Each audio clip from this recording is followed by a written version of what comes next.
Mori looks like an average stoic and serious high school student, but in fact, he is an ogre with superhuman strength. He tries to hide his powers and live like a normal human. But when his witch best friend Nico returns to his life, he has no choice but to use his abilities to protect her from dangerous enemies as well as her own clumsiness. Mori is from a family of ogres, which are basically hybrids born when witches let their familiars become their baby daddy. Because of that, he has incredible physical strength and no normal friends. His best friend, Nico, is a witch, but one day, she has to leave for the Holy Land of Witches to get her education. However, before leaving, she promises Mori that as soon as her education is complete, she will return to his side. Fast forward a decade later, Mori is now a cool aura farmer who doesn't even bother fighting against bullies. He knows that they would need an ambulance if he fights back, and in this economy, he wouldn't wish those bills even on his worst enemy. So he just dodges and fools around for as long as he can before getting hit on purpose. Once the bullies are satisfied, Mori returns home, where his dad tells him to just fight back once in a while instead of coming home with bruises. Anyway, they sit down to eat, and Mori's dad tells him that Nico is back from the Holy Land of Witches, and she wants him to become her familiar. Mori spits out his food towards his dad's face, which would get me disowned and unalived, but his dad is a chill guy too, so he understands that his son's reaction is justified. Usually, witches take animals like cats or bats as their familiars, but in the past, there were some familiars who absorbed enough magic power to take a human form. Most notably, there was a tiger and an ox familiar who became humans, and they married humans, giving birth to ogres. Those ogres were the founders of their bloodline, and they are still low-key servants to the witches. Mori replies that he already knows their family history, but he doesn't want to be anyone's servant. His dad tells him that his job will be more like a bodyguard than a servant, and since they have an ancient pact with Nico's family, they can't turn down her request.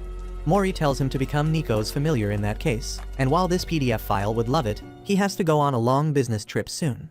He tells Mori that Nico is coming here alone, as her mother is going to stay in the Holy Land.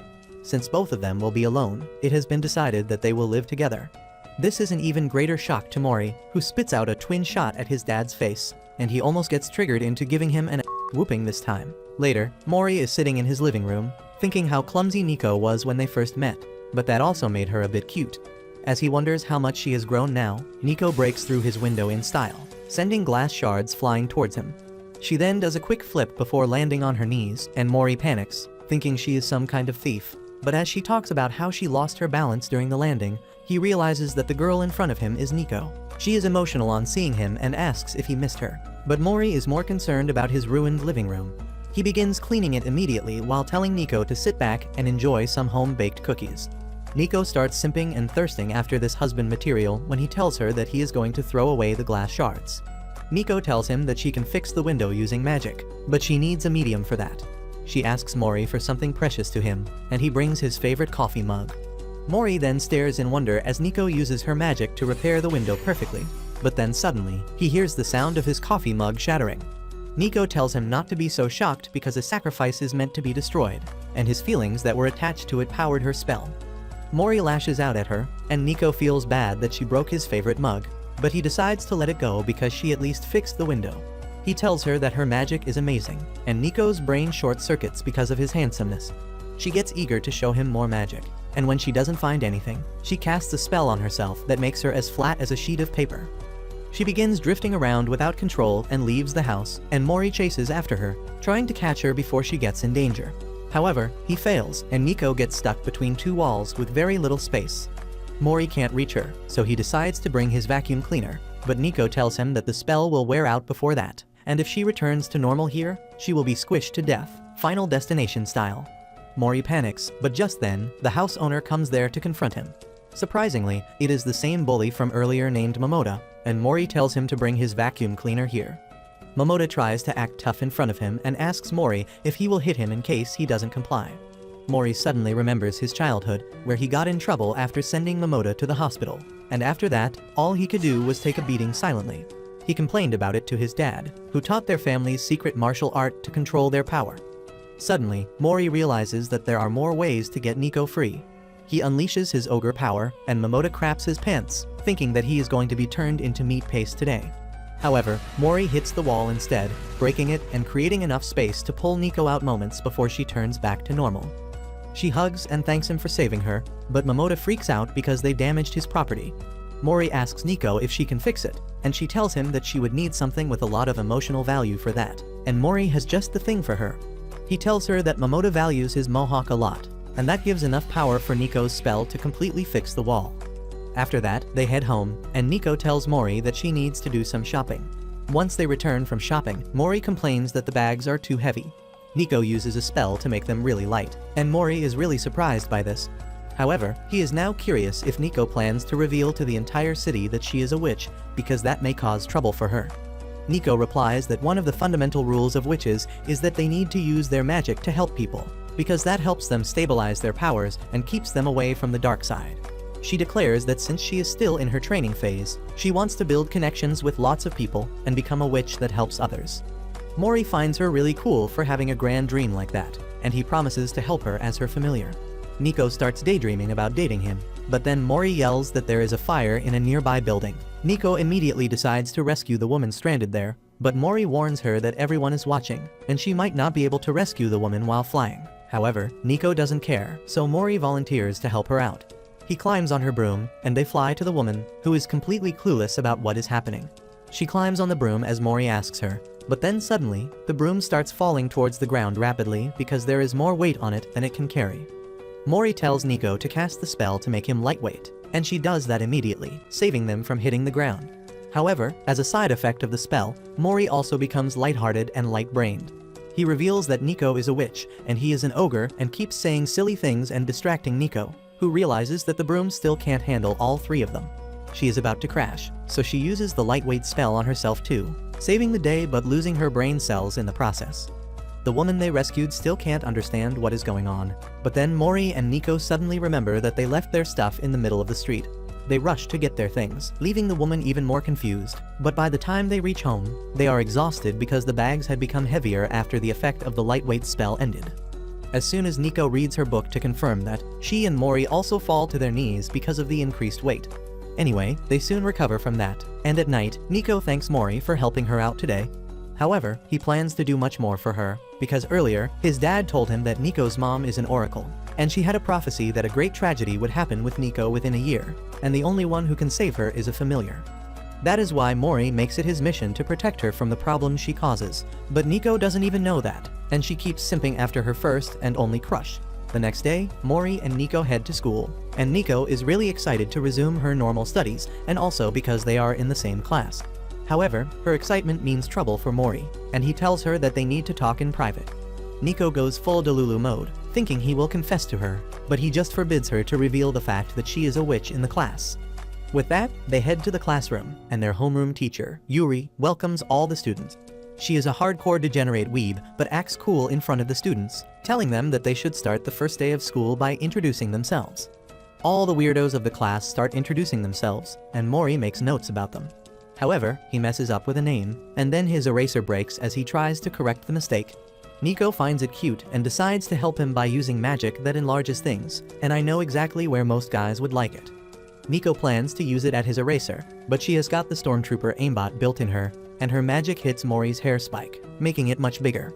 Mori starts looking like the adult version of Gon from Hunter x Hunter, and being the weeb she is, Yuri immediately makes that reference. She begins panicking but ignores Mori, and Nico decides to cancel out the spell, which can be done by casting the same spell at the same location again. However, she misses hitting Mori's hair and hits his face with her spell this time, turning him into a bobblehead. Mori has not yet noticed anything, and Nico aims her enlarged spell at his head, hitting his left arm on this side. It turns to the same size as my right arm, and just then, Yuri calls him to introduce himself.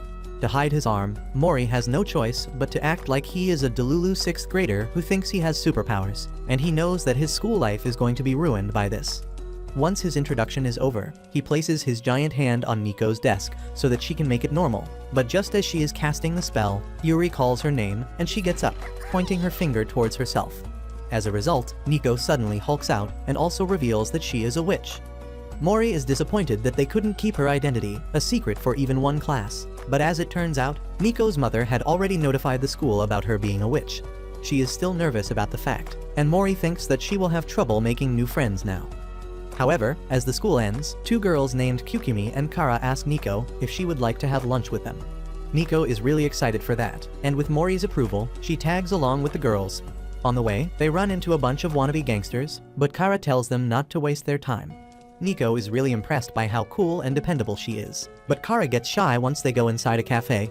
She is curious about Nico's magic, and Nico replies that she knows a lot of spells. She says that this is her first time going out with friends, and Kirumi tells her that it is the same for her. In middle school, she looked like that one girl that has given all hardcore weebs trauma, but Kara became her friend and saved her. Kara gets embarrassed when Kirumi starts talking about her, and she diverts to the topic she is most interested in. She asks Nico about Mori and says that they look like they are dating. Nico denies that but explains they are living together, and Kara explodes from stimulation. Since Nico has said that she is not dating Mori, Kara wants a chance at that handsome hunk. However, Nico doesn't want other girls to get close to him, so she says that Mori is not cool at all. Meanwhile, the thugs from earlier march towards the cafe to teach a lesson to the girls, but Mori has been watching them like Batman all this time, and he quickly takes them down so that they don't interrupt Nico's moments with her first friends. The next day, half of the class surrounds Nico because they have finally let their curiosity win over their fear. On the other hand, the weirdos of the class have gathered around Mori because they want him to get the witch to use magic on them and turn them into Super Saiyans. Just then, Kara comes there and asks Nico to show them some magic, and she uses a spell that turns gravity sideways.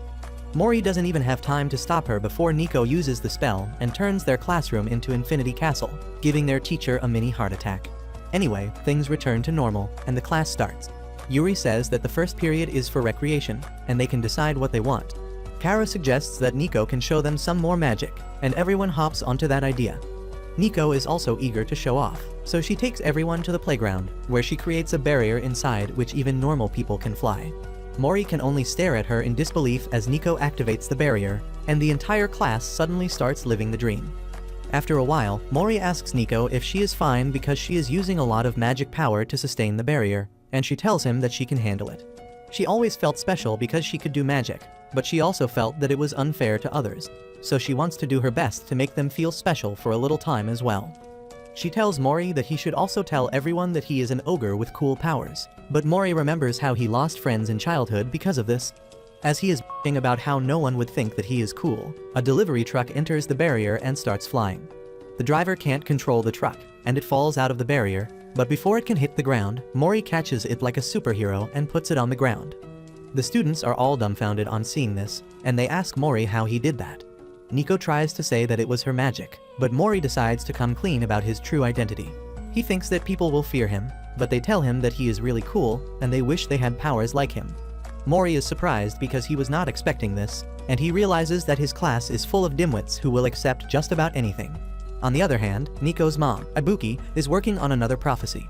She channels her power to awaken a magic book that speaks some numbers, and by opening those exact page numbers and reading the specified words, Ibuki finds her next prophecy that says, "Dog and raindrops will bring disaster." Back in Mori's house, he calmly drinks coffee from a new mug that Nico gifted him when she suddenly comes downstairs, dressed in her sleepwear. She tries to seduce Mori with her innocent charm, but he just scolds her for being lazy and not changing when she comes out of her room. Nico is disappointed, and she thinks that he hates her fashion sense, so she decides to get some new clothes. However, going to a store and spending money is too much effort, so she decides to use magic to copy the outfits in a magazine. Unfortunately, that magic only works on the part of the outfit she can see, which makes the back part completely see-through. Nico is embarrassed by that, but she still wants to show off to Mori, so she goes downstairs, walking like a crab the entire time to cover her back and grab his attention, and Mori thinks that she wants to dress up and go outside. She lashes out at him, saying that she only wanted to show this dress to him, and Mori tells her that she looks good, but she looks better in her normal clothes. Nico gets so happy on hearing this that she forgets about her backside and runs to her room to get changed. Mori sees it all, and both of them freak out, but Nico quickly changes into her regular clothes. She asks him how she looks now, and he tells her that his heart is racing, not because of her, but because she is wearing an antique piece from the 1920s. Nico is shocked to learn that Mori is a nerd when it comes to vintage clothes, and that is why he prefers her in her usual clothes that belong to her great-grandma. Later, she gets a huge delivery from her mom, which mainly includes all her favorite mangas. There is also a parcel from Mori, which includes a letter from Ibuki, thanking him for taking responsibility for her daughter. She tells him the location of the Holy Land of Witches, which is actually in Japan itself.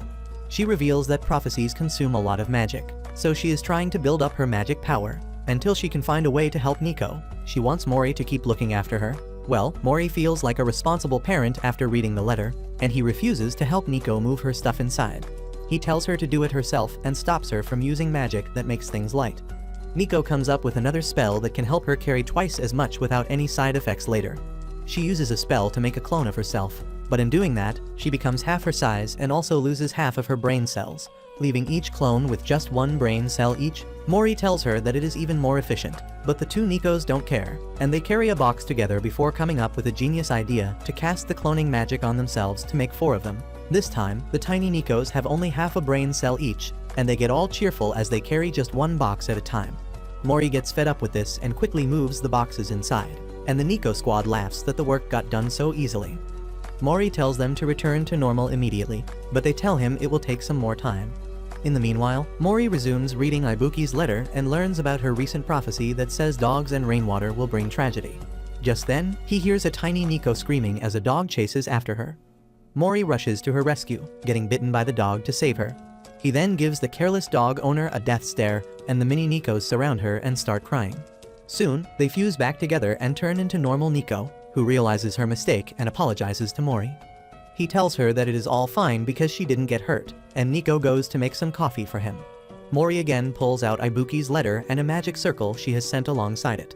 The magic circle will vanish once the tragedy mentioned in her prophecy passes, and she asks Mori to stay careful until that happens. Soon, it starts raining, but Nico decides to buy some red bean paste because that is the best way to refill her mana. Mori tags along to protect her while keeping the prophecy a secret. He suddenly asks her to come inside his umbrella, and Nico's heart skips a beat. She gets even happier when Kara spots her sharing an umbrella with Mori, and after that, they go to an isolated spot. Nico is sure that Mori is going to confess to her here, but he just tells her to stand back as he asks the stalker following them to come out. Coincidentally, a person wearing a dog mask comes out, and Mori gets alert. However, Nico recognizes the dog mask as Wonder, the main character of her favorite anime. Mori doesn't care about that because he realizes that the stalker is strong. They both suddenly attack each other, but then the stalker pulls out a magic staff, using it to control wind and push Mori away. Mori decides to stop holding back too and sends a powerful shockwave towards him. The stalker blocks it, but that was just a decoy, and Mori is already behind him to restrain him. He decides to remove his mask before defeating him, and surprisingly, it turns out to be someone Nico knows. She introduces the boy as Ken, a Tengu, or a mountain spirit, that she knows from her training days. Ken gets emotional on seeing Nico and tells Mori that he was just testing his strength to see if he is capable of protecting Nico. He then declares that he is also here to protect her. Soon, they reach Mori's house, and Ken keeps talking to Nico without even looking at Mori, which makes him low-key jealous. On top of that, Ken has the audacity to ask for another hamburger, and Mori decides to drop a still-boiling hamburger patty right on his face. Ken lashes out at him, but Mori doesn't care. He simply asks him why he was hiding if he is here to protect Nico as well. Ken refuses to answer, and Mori asks Nico to make him talk, or he will. Nico is already fed up with the fight between the two boys, so she uses a spell to make Ken's umbrella alive to talk on his behalf. The umbrella says that ogres and Tengu have always been at odds with each other, but their relationship has settled down in recent times. Mori doesn't care much about that, and that pisses off Ken. He says that the ogres never care about the Tengu, and it is only the Tengu who care too much. He begins yapping about how his father is really jealous that ogres and demons are so famous in literature and anime, but Tengu don't even get any attention. Mori tells him to stop his yapathon and get to the point. Ken reveals that he wanted to protect Nico by himself to get fame and glory. Nico thanks him for that, but then Ken's umbrella betrays him, asking her not to be fooled by his cool words because he took this job because he owes Ibuki a huge debt. Ken shuts up the talking umbrella and then comes clean that he spent too much money buying Fortnite skins. Nico decides to make some more tea, and just as she leaves, Ken hands Mori another prophecy from Ibuki that says that the enemy is inside the school.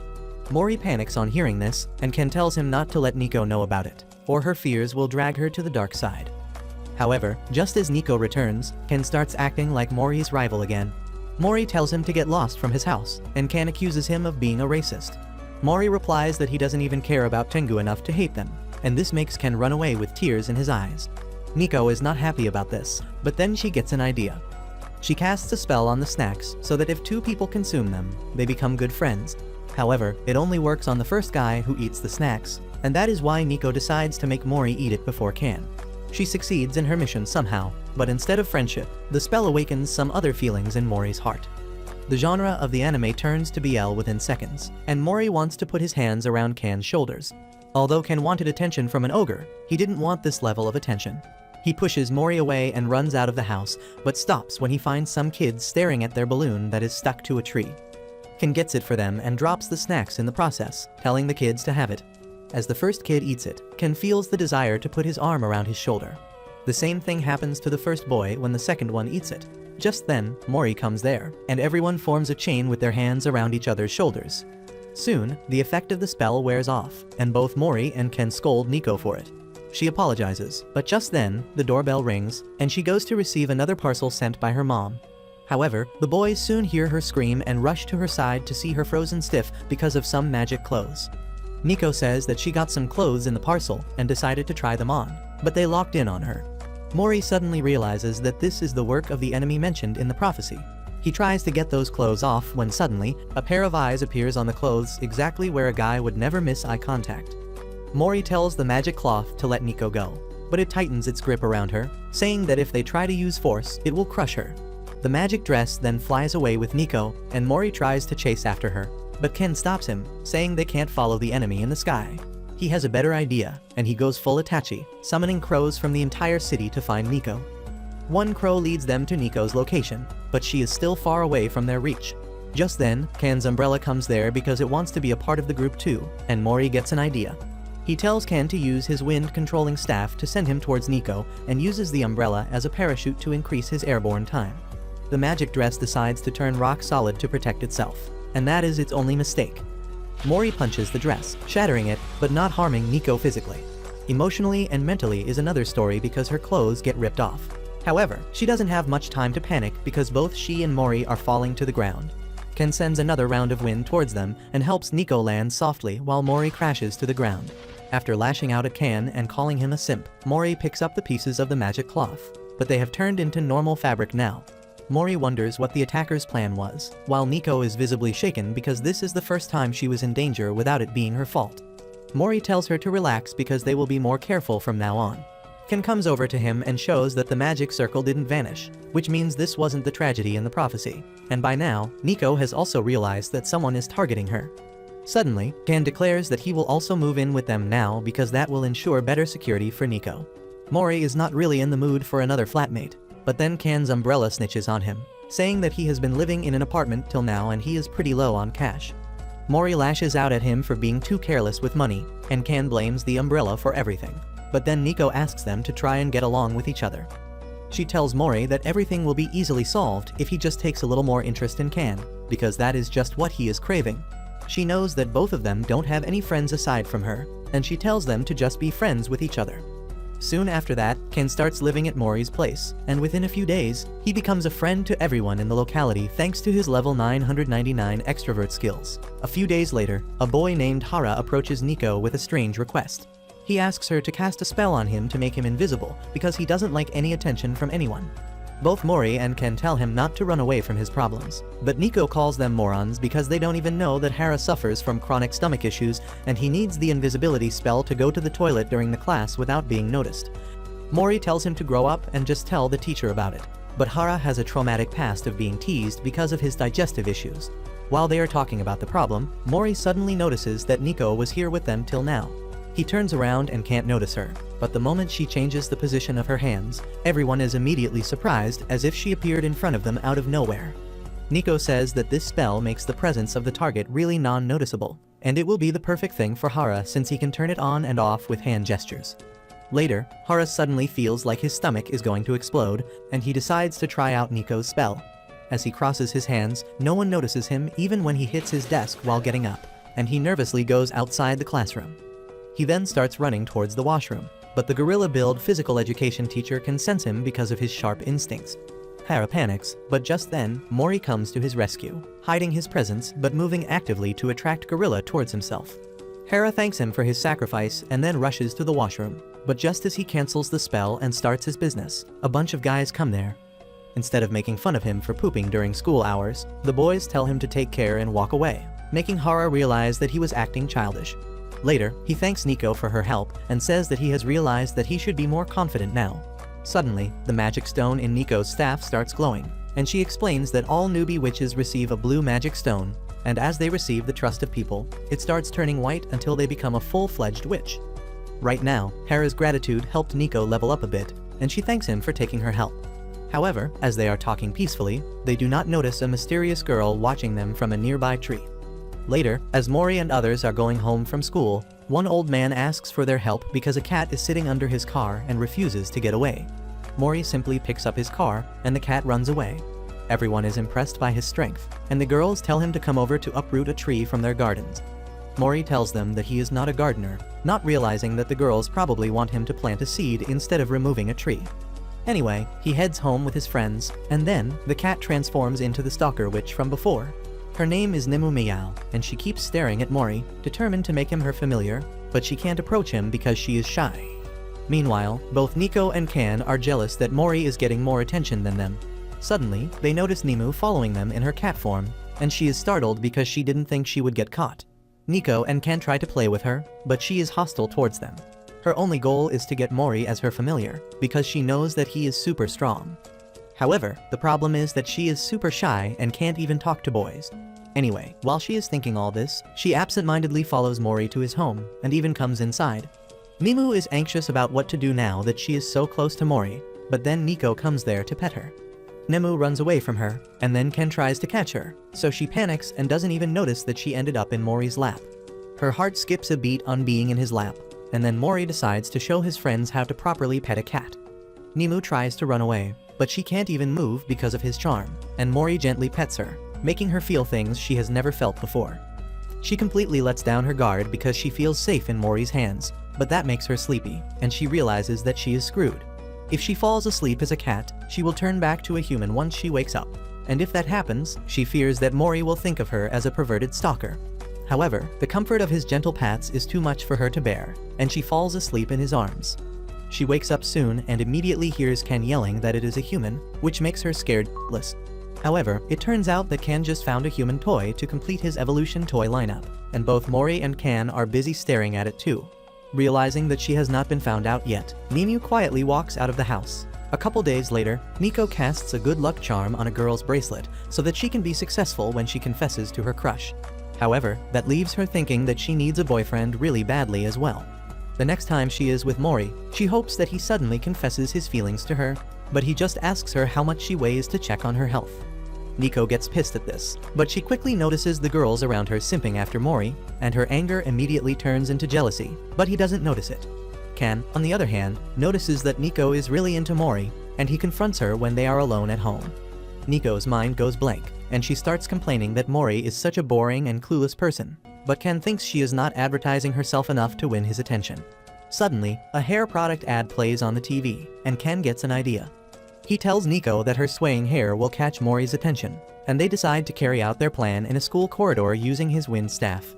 They get into their positions just as the lunch break begins, and when Nico sees Mori approaching, she asks Ken to hit her with a gentle breeze. Ken follows her directions, making her hair sway gently in the wind, but that just makes Mori curious because he can't feel the wind blowing at all. Nico is disappointed that he is not noticing her, so she tells Ken to increase the power, which he does. That suddenly makes Nico look like she is going Super Saiyan, and Mori freaks out for a bit. Just then, a teacher comes there and decides to check on the situation, but the strong wind causes the papers in her hand to fly away.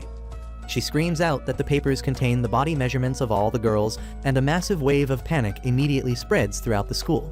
Mori decides to save the day and dashes ahead, climbing on the walls and grabbing every single page without even looking at it. The girls start screaming his name, and Nico is disheartened that she couldn't get Mori's attention, but he has become even more popular. The next day, a guy named Ishii asks Nico to meet him during lunch or during their school trip. Nico tells this news to her girl gang, and they are sure that Ishii is going to confess to her. Nico doesn't think that will happen, but Kara and Kirumi tell her that there is a famous lover's tree where they go on a school trip, and if two people eat lunch together under it, they start dating. Well, Kan was spying on Nico the entire time, and once they reach home, he tells Nico to confess her feelings to Mori under that tree, and her brain short circuits. She thinks that Mori won't even want a goofy girl like her who always messes up, and she should focus more on her training rather than romantic relationships. Kan immediately calls out her bull and tells her not to act cool. Nico admits that she is just too scared of confessing her feelings to Mori clearly and getting rejected. Ken also tells her that he once had a conversation about this topic with Mori, who told him with perfectly lifeless eyes that he is just Nico's familiar and bodyguard, and having feelings for her would get in the way of his job. Nico gets embarrassed on hearing that and says that Mori probably doesn't even think about romance. However, Ken tells her that he is a sincere person who is hiding his true feelings. He is sure that Mori considers Nico someone precious to him, and she needs to shake him up to bring those feelings to the surface. Soon, it is the day of the school trip, and on the way, Nico tells Mori that someone asked to meet her under the lover's tree. To her disappointment, Mori acts completely nonchalant and even decides not to guard her during the meeting so that she can have some privacy. Nico asks him if he is fine with her dating another guy, and he replies that he just wants her to enjoy school life like a normal girl. Nico is upset by his words and walks away, but Mori's mood turns gloomy as she leaves. Later, as the class reaches their destination and takes a break, Mori spots a guy with a target mark on his paper bag, and he immediately asks him if he likes the Air Force or something. The boy named Keigo turns out to be a hardcore Redditor who is obsessed with rock music and especially the niche subcultures. He meets his match in Mori, who likes vintage fashion, and rock fashion is one of the niche subcultures he is interested in. The two hit it off instantly, and then Mori leaves, glad to have made a new friend. Suddenly, a girl from his class approaches him and asks him to talk to her, and the nonchalant Chad follows her. Meanwhile, Nico goes to the lover's tree to meet Ishii, and she is really nervous about it. However, rather than being a secret spot, the tree is like an airport where everyone is trying their luck. There is an entire class waiting for Nico, and she gets to Lulu, thinking that they are all here to confess to her. However, it turns out they just want her to cast a good luck charm on them so that they can pair her power with the effects of the tree and be successful in their proposals. Nico immediately runs because she is not going to take responsibility for such a huge group, and everyone follows her. She hides by turning tiny and then flies away on her broom.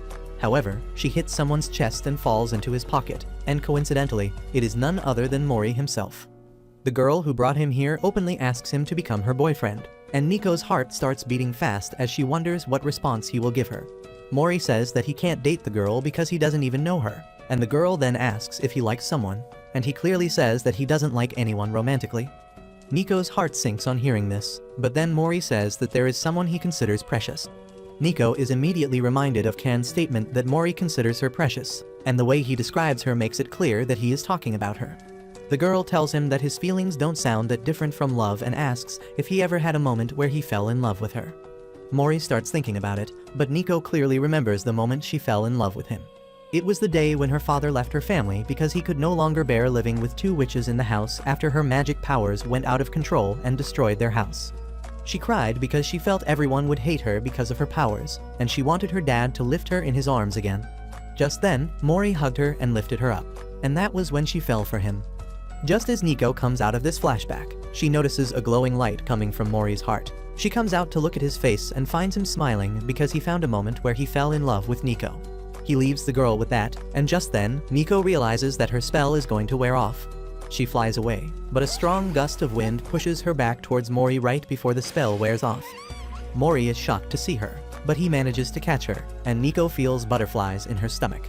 A few days later, Kan and Nico open up their YouTube channel, and their content is just random go. Mori decides to talk to them about it, and Kan says that a homeless man in the park told him that he can make easy money from YouTube videos. Mori tells them that it is not easy to become a successful YouTuber, and he decides to check their channel to see the quality of their content. Turns out that they have been recording random things for their videos that have no consistency, and their thumbnail game is really weak too. Mori lashes out at them for not even doing the basic homework before opening up a YouTube channel. They have just 15 views and 3 comments on their best video, and all of them are from their friends. Mori is already fed up with their weak content game and tells them to create videos that are unique and capture the heart of their audience without revealing their magic powers. Kan and Nico tell him that they don't have any unique ideas, and Mori decides to introduce them to someone who can help him with this. The next day, he takes them to meet Keigo, saying that he can help them with their YouTube channel. Keigo affirms, saying that he has a YouTube channel as well and he covers different things there, but then he acts like he is a unique and unexplainable loner in this world. Ken keeps getting irritated the more Keigo yaps about himself, and when he can't take it anymore, he angrily ruffles his hair while telling him to show them his videos already. Keigo gets so uncomfortable that he decides to follow Ken's request. He opens a video where he does a movie review, but instead of talking about the directors, he starts yapping about the directors and then about himself being a weird guy with unique tastes. Ken gets fed up with it and tries skipping to the video, asking Keigo to go to therapy if he likes to hear himself talk. He says that Keigo doesn't even have that many views, so he can't help them, but Mori scolds him, saying that Keigo is much more professional than losers like him. He then notices a video that has a lot of views, and Keigo explains that it was about a game that he made and the video went viral, and Mori finds an idea they can use. First, he makes Keigo teach Nico and Can details about editing, thumbnails, and other things essential for YouTube. After that, Mori tells them that they are going to play the game that Keigo made for their video. He borrows some equipment from Keigo and then sets up a green screen background. He decides that Nico will play the game because it is a universal fact that cute girls attract more viewers, and Can will remain hidden and just do commentary. After shooting, Mori and Keigo do the sound mixing and editing, and the resulting video goes viral on YouTube. Can and Nico are really thrilled about it, but Mori and Keigo, who did the actual hard work, are super exhausted. Mori tells them that if they make unique videos like this and capitalize on their strengths, they can succeed. Following this recipe, they make a couple more videos that get a lot of views, but once they taste success, both Can and Nico get bored and abandon the channel. The next day in school, Nico talks with Suzuka, who is pretty and graceful in everything that she does. Nico is really impressed by her and thinks that Suzuka might be one of those girls that are perfect at everything. However, as she opens her notes, she finds that her handwriting sucks big time. Nico is shocked, and later, Suzuka comes to meet her, revealing that she is bad at many things, despite her grandma's strict lessons. She begs Nico to cast a spell on her that can make her more skilled at everything, and pounces on her. Anyway, Nico helps her calm down and says that she can't cast a spell for everything, and the spells also have a time limit. However, Suzuka is desperate because her grandma wants to test her skills at a tea ceremony soon, and if she doesn't pass, her lessons will increase. Nico doesn't have a spell to make her skilled, but she does have something helpful. She asks Mori and Suzuka to put their hands forward and then casts a spell to sync their moves. Suzuka's body moves exactly like Mori's actions, and Nico tells her that now she can pass the tea ceremony test with his help. Mori panics because now he has to master tea ceremony skills in a week, but through studying and some help from the tea club, he manages to do it before time. One day before the ceremony, Mori decides to do a trial run, and he calls Keigo too because he is the only one who has the smart glasses that can transmit real-time footage of what is happening in the other room. However, before they can get down to practice, Suzuka comes running and declares that her grandma has changed the schedule, and the test is going to be held today itself. Everyone panics, but they decide to go ahead with their original plan. Suzuka can't even reply to her grandma because even her mouth is synced with Mori. Nico tells him to just say, "Yes, grandma," to everything, and he replies like a parrot even when she asks Suzuka if she is boring her. This pisses off the old hag, and she tells Suzuka to start the ceremony immediately. The first step is to open the door, and it has 3 parts, but since Mori has not practiced, and he can't sense what Suzuka is touching, he struggles a lot.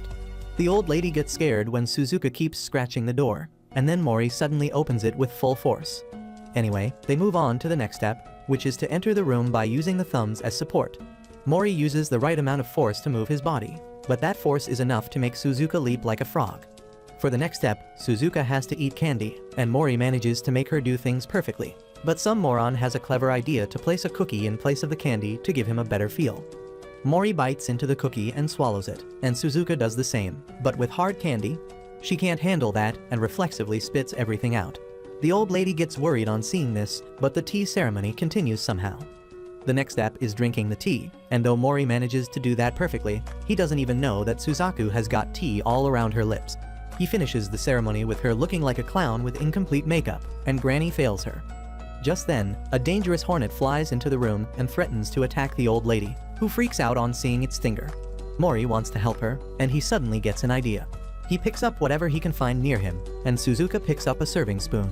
Mori makes her hit the hornet with a precise and elegant martial art move, and that is enough to make the traditional obsessed granny go cray-cray. She declares that Suzuka passed her test because she displayed an elegant example of using martial arts in real life. The next month, Can is unable to pay his rent because he wasted all his allowance on silly stuff, and he begs Mori to let him stay for free. However, Mori refuses, telling him to pay with his body instead. Ken gets nervous as he thinks Mori wants him to become his bottom, but Mori just hands him a part-time job application that needs an athletic teenager to cosplay as a hero. Ken throws a tantrum that he doesn't want to do any kind of job because that will make him an adult, and adults are boring.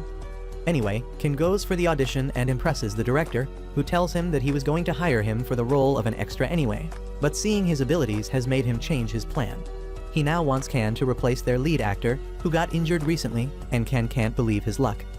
The rehearsal starts. Can watches as the show about the life of a boring office worker starts, but it starts getting interesting as a colleague starts flirting with the married hero. However, the moment Ken thinks it is going well, the pretty girl turns into a villain, and his turn to fight comes. He immediately beats the boss first, and the director has to tell him to fight the minions before he gets to that part. Ken makes quick work of the minions this time, and then the story returns to the boring life of the hero, who gets lectured by his boss and then forgets about his wedding anniversary. His wife gets mad at this and punishes him by doing some kinky stuff, and Ken can't handle all of that. Anyway, this was just the rehearsal, and the real performance is to be done live on the stage in front of an audience. As Ken is just chilling till the time comes, he sees the guy cosplaying as the villain and notices his injured leg. The man tells him that he was originally the masked hero, but because of the injury, he has to play the villain. He talks about how excited his son was to see him as a hero, but now he is disappointed. Ken feels bad for the man and relates with his son as well, and so he decides to change things a bit. He makes the injured man take up the hero's costume so that he can become a hero in his son's eyes, and becomes the villain in his place. As the show starts, the villain starts taunting the hero, and the director immediately realizes that only Ken can go this off script. Meanwhile, the hero actor is nervous because of his injured leg, but Ken tells him to do whatever he can. He punches him lightly, and Ken throws himself around dramatically, impressing the audience. Everyone is impressed by this, especially the hero's son, but the one who is not impressed is the director, and he cuts the pay of both Can and the other guy. Can is disappointed and tells Mori that maybe he is not cut out for a job, but Mori tells him that any workplace will benefit from a cheerful character like him. He tells him to try more part-time jobs this month, and the rent can wait, but the next month, he needs to pay rent for both months together, or he will get punished. Ken gets excited on hearing this and says he will do his best, but he fails and in the end becomes Mori's kinky footrest. A couple days later, Kara comes to their house with a request. She puts a bunch of shredded paper on the table and requests Nico to unshred it because something important to her was accidentally put in the shredder. She knows about the price of the spell as well, so she has brought her favorite dress as a sacrifice, but Nico tells her it won't work because there are pieces of other documents here as well. Kara gets sad on hearing this, but she accepts her fate, and Mori gets curious about the important document that got shredded. Kara replies that it was a letter from her deceased mother, and the one who put it in the shredder was actually her dad. Earlier this morning, she found her dad reading a letter addressed to her that her mom wrote before her death. However, when Kara asked him to show her the letter, he shredded it so that she wouldn't read it. She was furious at him and brought everything here, and Mori thinks that there must be something in the letter that he doesn't want her to know. Nico, on the other hand, fully sympathizes with her friend and decides to restore the letter with magic. First, she removes all the parts of the letter from the rubble, which is easy because of the green paper, and Mori also gets down to help her. Kara tells them that it is not necessary to put so much effort into this, but they tell her that it is what friends do. Kara gets emotional on hearing that, and after hugging Nico tightly, she joins her. As they separate the green paper strips, Kara says that she might already know what is in the letter. She reveals that one time, when they were visiting their relatives, she overheard someone say that Kara was born from her mom's previous marriage, and they kept it a secret from her so that she would get along with her new dad. Kara says that she doesn't care about the fact that her dad isn't her biological father because she considers him her real father, but Mori says that he might care more about it than she thinks. Anyway, they manage to separate all parts of the letter at the end of the day, and then Nico casts the spell to repair them. Kara is finally able to read her mother's letter now, and it has a shocking revelation that she was not ready for. Turns out, she was born from her dad's previous marriage, and her real mom disappeared shortly after giving birth to her. Her dad took care of her as a single father until he met someone willing to share his responsibility. Kara can't believe that her mom was not her biological mother, and just then, her dad comes there. He is shocked to see the letter restored, and Mori confronts him about his actions. He says that it was unfair for him to push his feelings on Kara, because her mother wanted to share the truth with her. The man says that he feared that Kara would stop thinking of her as her mother if she learned the truth, and Kara replies that it would never happen. The two of them have an emotional breakdown, and then Nico tells Kara that there are more things written in the letter. Her mom talks about how they met for the first time when she was just 3, and she was really happy to have such a cute daughter and a loving husband. Kara starts crying as she finishes reading the letter and then hugs her dad. Later, Mori and Nico take a walk alongside the river, and she is still emotional from Kara's case. Suddenly, she notices her staff glow and the magic stone become a little less blue, which gives her an idea about helping more people to grow more quickly. The next day, she posts an advertisement, asking people to contact her if they need any magical help. Soon, the first request comes, and it is from a guy named Jun, who got 0% of the animation budget, and it shows. Turns out that Jun's dad is a middle school English teacher, and because of that, he speaks like he is reading sentences from a grammar book. Jun wants Nico to help him become just a little bit better at conversation skills to confess to his crush. However, she refuses, saying that he should win the girl's heart by being his genuine self. Everyone tries raising his morale, telling him that he can do it, and he believes them. Just then, he sees the girl coming from her school, and everyone hides to see the confession from a safe spot. Turns out, the girl Jun fell in love with has the same communication issues as him, and Mori and others think that maybe he can confidently ask her out on a date now. Jun then brings the girl over to them and introduces her as his girlfriend, because they both saw the unique connection between them and decided to skip over all the formality. Everyone is really happy for them, and to thank them for their help, Jun gives them the movie tickets he was planning to use on his first date because now they are going to be playing tennis. Kan and Keigo come up with some excuses about being busy on that day, and Mori asks Nico if she is free. She gets really excited to hear this because, in her mind, it is a date. Later, she talks with Kan and Keigo, who has become her second wingman, about this. She says that Mori's expressions are too hard to read, so she doesn't even know what he is thinking, and her wingmen tell her that on their date tomorrow, she should try reading his expressions more than seducing him. With that, they leave the room but run into Mori right away, who is curious about what they were doing in Nico's room. They cook up an excuse on the spot and say they were playing poker, but they didn't invite Mori because he is too good at keeping up a poker face. Mori gets a bit sulky on hearing that, and he begins to wonder if he really shows so few emotions. Meanwhile, Nico finds a spell that can make people express their emotions more vividly, and she asks his permission to cast it on him. She thinks Mori will refuse, but surprisingly, he agrees because he wants to show everyone that he is not as dull as they think. Nico gladly casts the spell on him, and a miniature version of Mori pops out from his head, showing his real emotions only to her even as he keeps a poker face. The mini Mori looks confused when the spell doesn't make him feel different, and when Nico talks about the movie, he gets really excited. With that, they get ready, and Nico wears a yukata because they are going to the summer festival after the movie. Mori starts giving her a lecture on the history of the dress, but Nico is more interested in Mini Mori, who likes how she looks and even whistles at her. Later, they go to the movie hall, and instead of seeing the movie, Nico keeps looking at Mini Mori, who shows all sorts of emotions while Mori maintains a poker face. However, when the funny scenes come, even the real Mori laughs out loud. After the movie ends, they go outside, and Mori is still very excited about seeing it. Just then, a running kid trips near them and spills his popcorn everywhere, but Mori grabs every piece of the popcorn before it touches the ground and returns it to the kid. Nico realizes that Mori might not be expressive with his face, but he expresses his feelings through his actions. Later, they go to the summer festival and enjoy fireworks together, where Mori asks Nico what kind of emotion he has right now. She tells him that he has a wide smile on his face, and then Mori apologizes for not being expressive. He says that it is part of his personality to push down his emotions, but it also helps with his training because his enemies can't read what he is thinking. Nico also decides that she has seen enough and cancels the spell, and then Mori reveals that he has become much more expressive ever since she came back. He talks about how he was always a loner, but after she returned, he made connections with a lot of people, and his life became more happening. He smiles as he thanks her for that, and Nico is moved to tears. Just then, she gets a snap from Kan and Keigo, who are also at the festival. She suggests they meet up with them, but Mori doesn't want them to disturb his date with Nico, and he says they can meet them at home. A couple days later, Nico helps a classmate click pictures of their school building from the sky. The girl thanks her for making her dream come true and leaves, but just then, Mori senses danger and covers Nico right as a rose comes flying towards them and embeds itself in the concrete pillar behind them. Mori wonders if the enemy at school is finally attacking them, but the person who threw the rose turns out to be a member of the student council and a certified TikTok thought named Ibarra. She immediately starts flirting with Mori quite aggressively before saying that she is here to talk with Nico. She says that her magic can be dangerous to students, so the student council has decided to ban her from using any magic while at school. Mori and Nico complain that it is unfair, but Ibarra doesn't care about their opinion because the student council has more power than Trump inside the school. Mori suddenly remarks that her character is too tropey, and he has heard that all members of the student council have very tropey characters that they see in anime all the time. Ibarra gets mad at this and throws a rose at him to shut him up. But Mori says that this only proves his point because she is a wannabe dominatrix. He is confident that other members of the student council are hiding nearby to see this drama, and they come out one by one.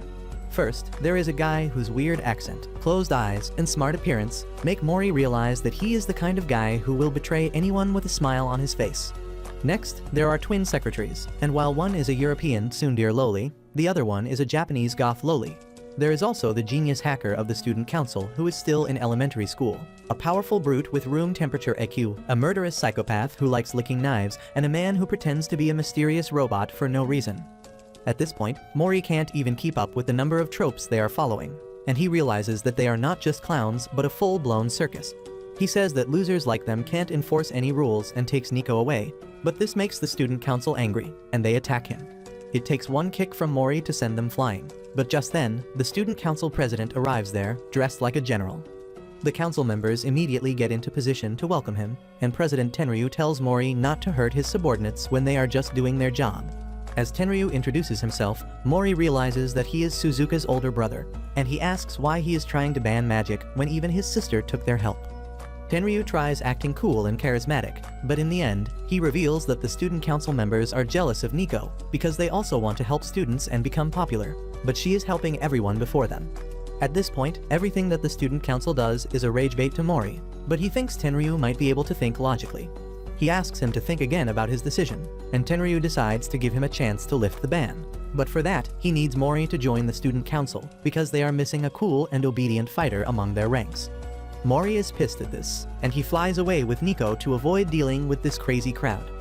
Later, they call Kan and Keigo to meet them at the rooftop, because no other place is safe from the claws of the student council. Kan asks Mori to join the student council instead of running away, but he tells him that no sane person would join those crazy people. This reminds Keigo that there was a video on the school YouTube channel introducing the student council, and he decides to play it. The video starts in Star Wars format and then becomes normal pretty quickly. However, the members are all weirdos, and even Kan and Keigo can't stand watching their antics. The only sane person there is Tenryu, and the vibe of the room changes immediately when he enters. He then has a discussion with the members about the school issues, and Tenryu ends up doing everything because everyone around him is an incompetent loser. Mori begins to relate with Tenryu on a spiritual level after seeing this, but he still doesn't want to be a part of his team. Just then, Tenryu comes there with a sword in his hand, challenging Mori to a fight, and if he gets hit even once, he will have to join the student council. Mori doesn't even get the chance to turn him down as the student council president starts running towards him, and he is forced to escape. A couple days later, the cat witch Nimu comes to Mori's house, but she can't gather the courage to ring the bell. She decides to leave when she suddenly spots Mori coming towards the house. She thinks she can talk to him if he is alone, but in the end, she turns into a cat because she is still not comfortable showing her real self to him. Mori remembers her from before, and he lets her in, and Nimu feels like she is getting into something really dangerous. Once they reach inside, she finds Kan and Nico laughing while watching a comedy show, and Mori joins them too. As Nico notices her, she starts cuddling with her and accidentally drops her drink on her. Nimu is all sticky now, and Mori decides to give her a bath. She is really shy and awkward about it, but her body remembers the sensation of being touched by him the last time. So just as Mori says that he has no sponge and he will use his hands to bathe the cat, Nimu walks towards him without a single thought in her head because she is that desperate for his touch. She feels really comfortable as he bathes and then dries her and once again falls asleep. She soon wakes up and panics, thinking that Mori must have seen her real form now. But it turns out he is too busy watching the comedy show that he didn't even realize the weight of a teenage girl on his lap. Nimu quickly runs out of the house, cursing herself for giving in to her desires and not having the courage to see them through. She then realizes that she has reached the forests, and suddenly, an alarm gets triggered in her mind. She knows that this means a warlock is nearby, and despite her fears, she turns into a cat to spy on them. She finds an abandoned house in the middle of the forest where a scary mercenary is talking with an old and creepy warlock, and they are planning to kidnap Nico. Nimu panics on hearing this and runs towards Mori's house to warn him about the warlock. She fails to do even that because of her anxiety, and the next day, as Mori, Nico, and Kan are returning from school, it starts raining. Kan decides to take a look around the school for any dangers because both he and Mori are extra careful on rainy days, fearing the prophecy. He thinks that the enemy won't just show up to attack them directly even if they are really confident, and just then, Nimu comes there, having finally gathered the courage to talk. She introduces herself as a witch, and Mori immediately thinks that she is the enemy. On the other hand, Keigo is getting thrashed by a bully who wants his rare sneakers. Keigo remembers the bully from middle school and says he was not like this back then, and he shows him a magic candy called drops that can make people stronger and remove their inhibitions. He asks Keigo if he wants to try it, but he refuses, and the bully decides to attack him again for the sneakers.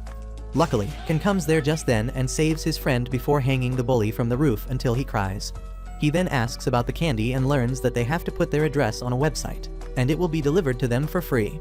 Even if they report it to police, they won't find anything but sugar in there, and Ken realizes that there is magic involved in this case.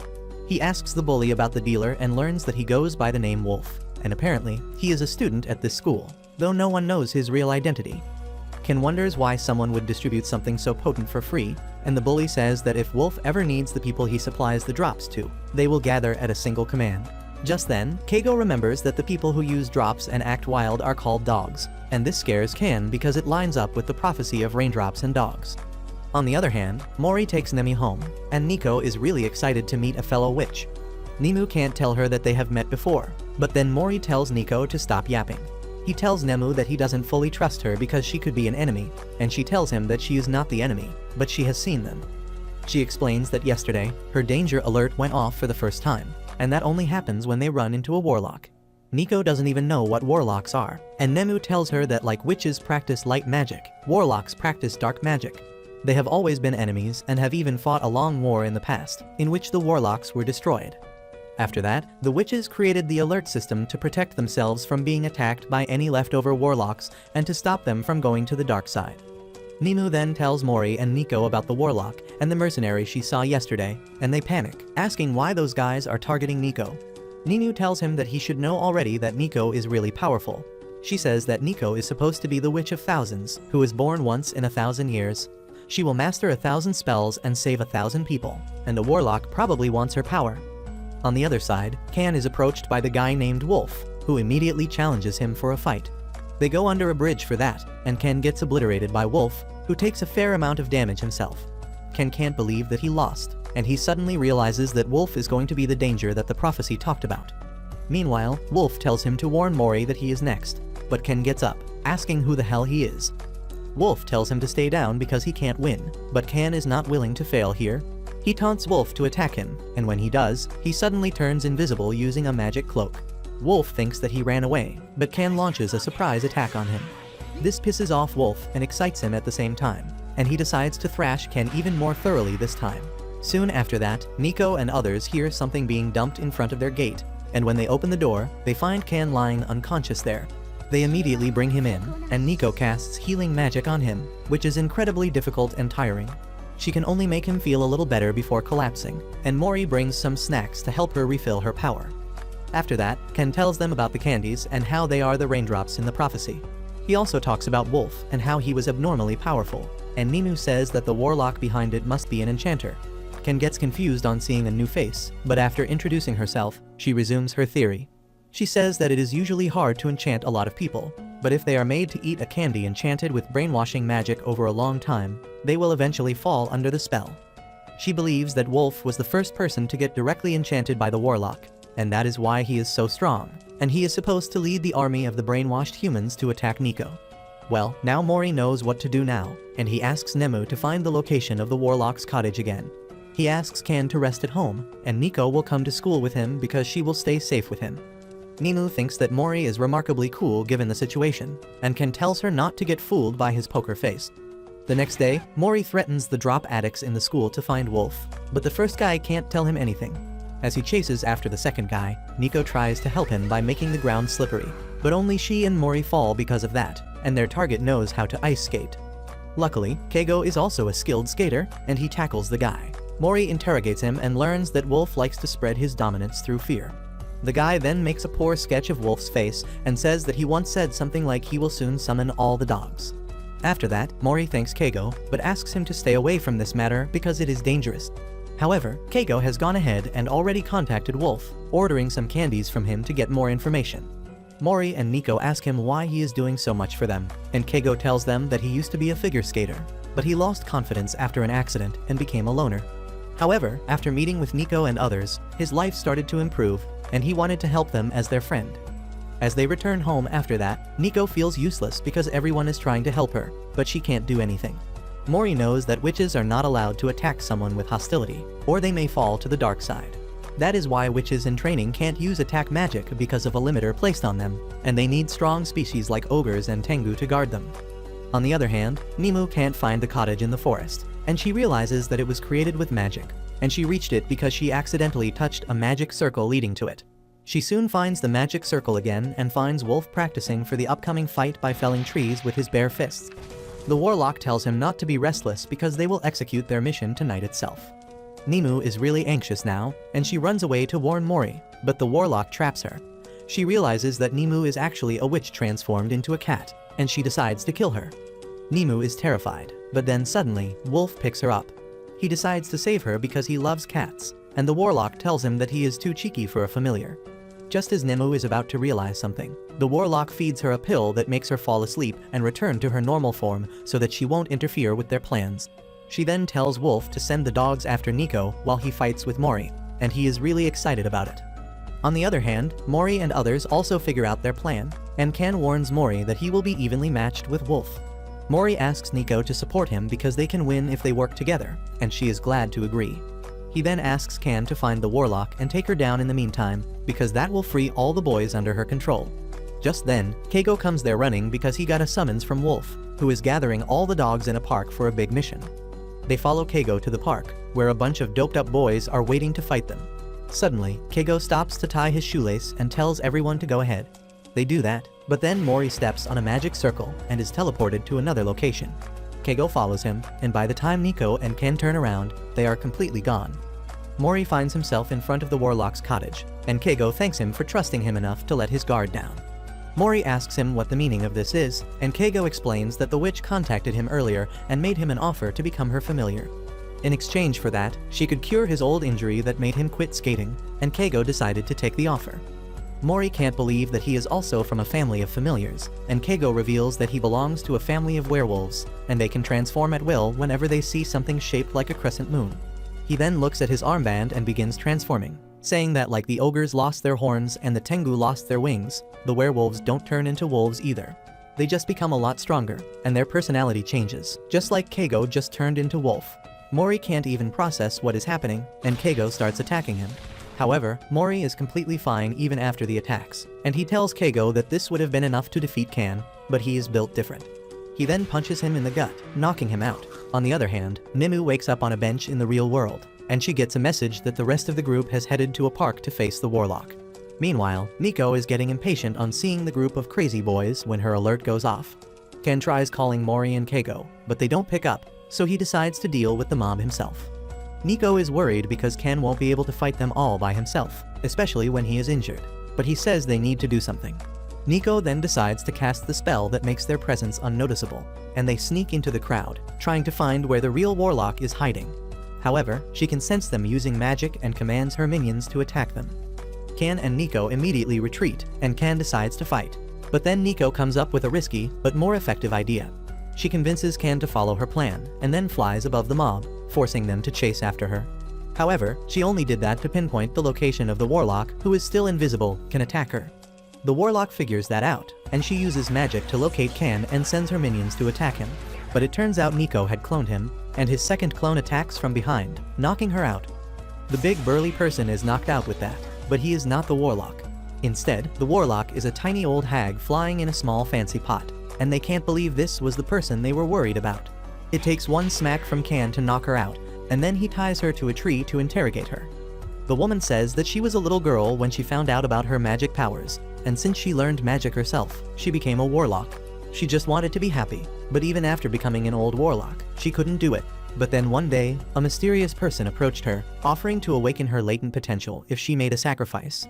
She sacrificed her size in exchange for power, and Nico and Kan tell her to read the terms and conditions carefully before signing. However, now they know that she is not the real mastermind and ask about her boss. The warlock refuses to say anything, and Kan starts finger flicking her. Just then, Nemu comes there, and she tells Nico and Kan that she found out about the warlock's true size, but she was captured before she could tell them the truth. She then asks about Mori and learns that he disappeared along with Keigo. Nemu quickly makes the connection and finds that Keigo is the werewolf named Wolf, and right now, he and Mori are fighting. Everyone is shocked to hear that, and then Nemu tells the warlock to take them to the place where they are fighting right now. At the same time, Mori finds that Keigo is really as strong as him, thanks to his sharp claws and even sharper instincts. He decides to distract him with a conversation and says that he thought werewolves had gone extinct. Keigo says that he got the powers from his dad's side, and he is the first one to awaken his werewolf powers in many generations. Mori asks how the thing between him and his other self works, and Wolf replies that they are different people. He can access all of Keigo's memories, but he doesn't remember any of his memories. Keigo was the one who made the pact with the warlock, but he is the one who does all the dirty work. Mori then asks him if he really considered him his friend, or if he was just lying the entire time. Keigo refuses to comment on that and attacks him, saying that he won't lose in a one-on-one. However, Mori says that he is not alone, and just then, Keigo slips on some slime gel that Nico cast. Mori uses this chance to land a solid hit on Keigo, telling him that he will win because he has friends. However, Nico is all out of magic power now, and she can't support Mori any longer. The warlock tells Keigo that this is their chance to kill Mori, and Ken threatens to kill her if she doesn't stop talking. The witch tells him to go ahead and kill her because that will take Keigo's life as well, because that is the kind of pact they have signed.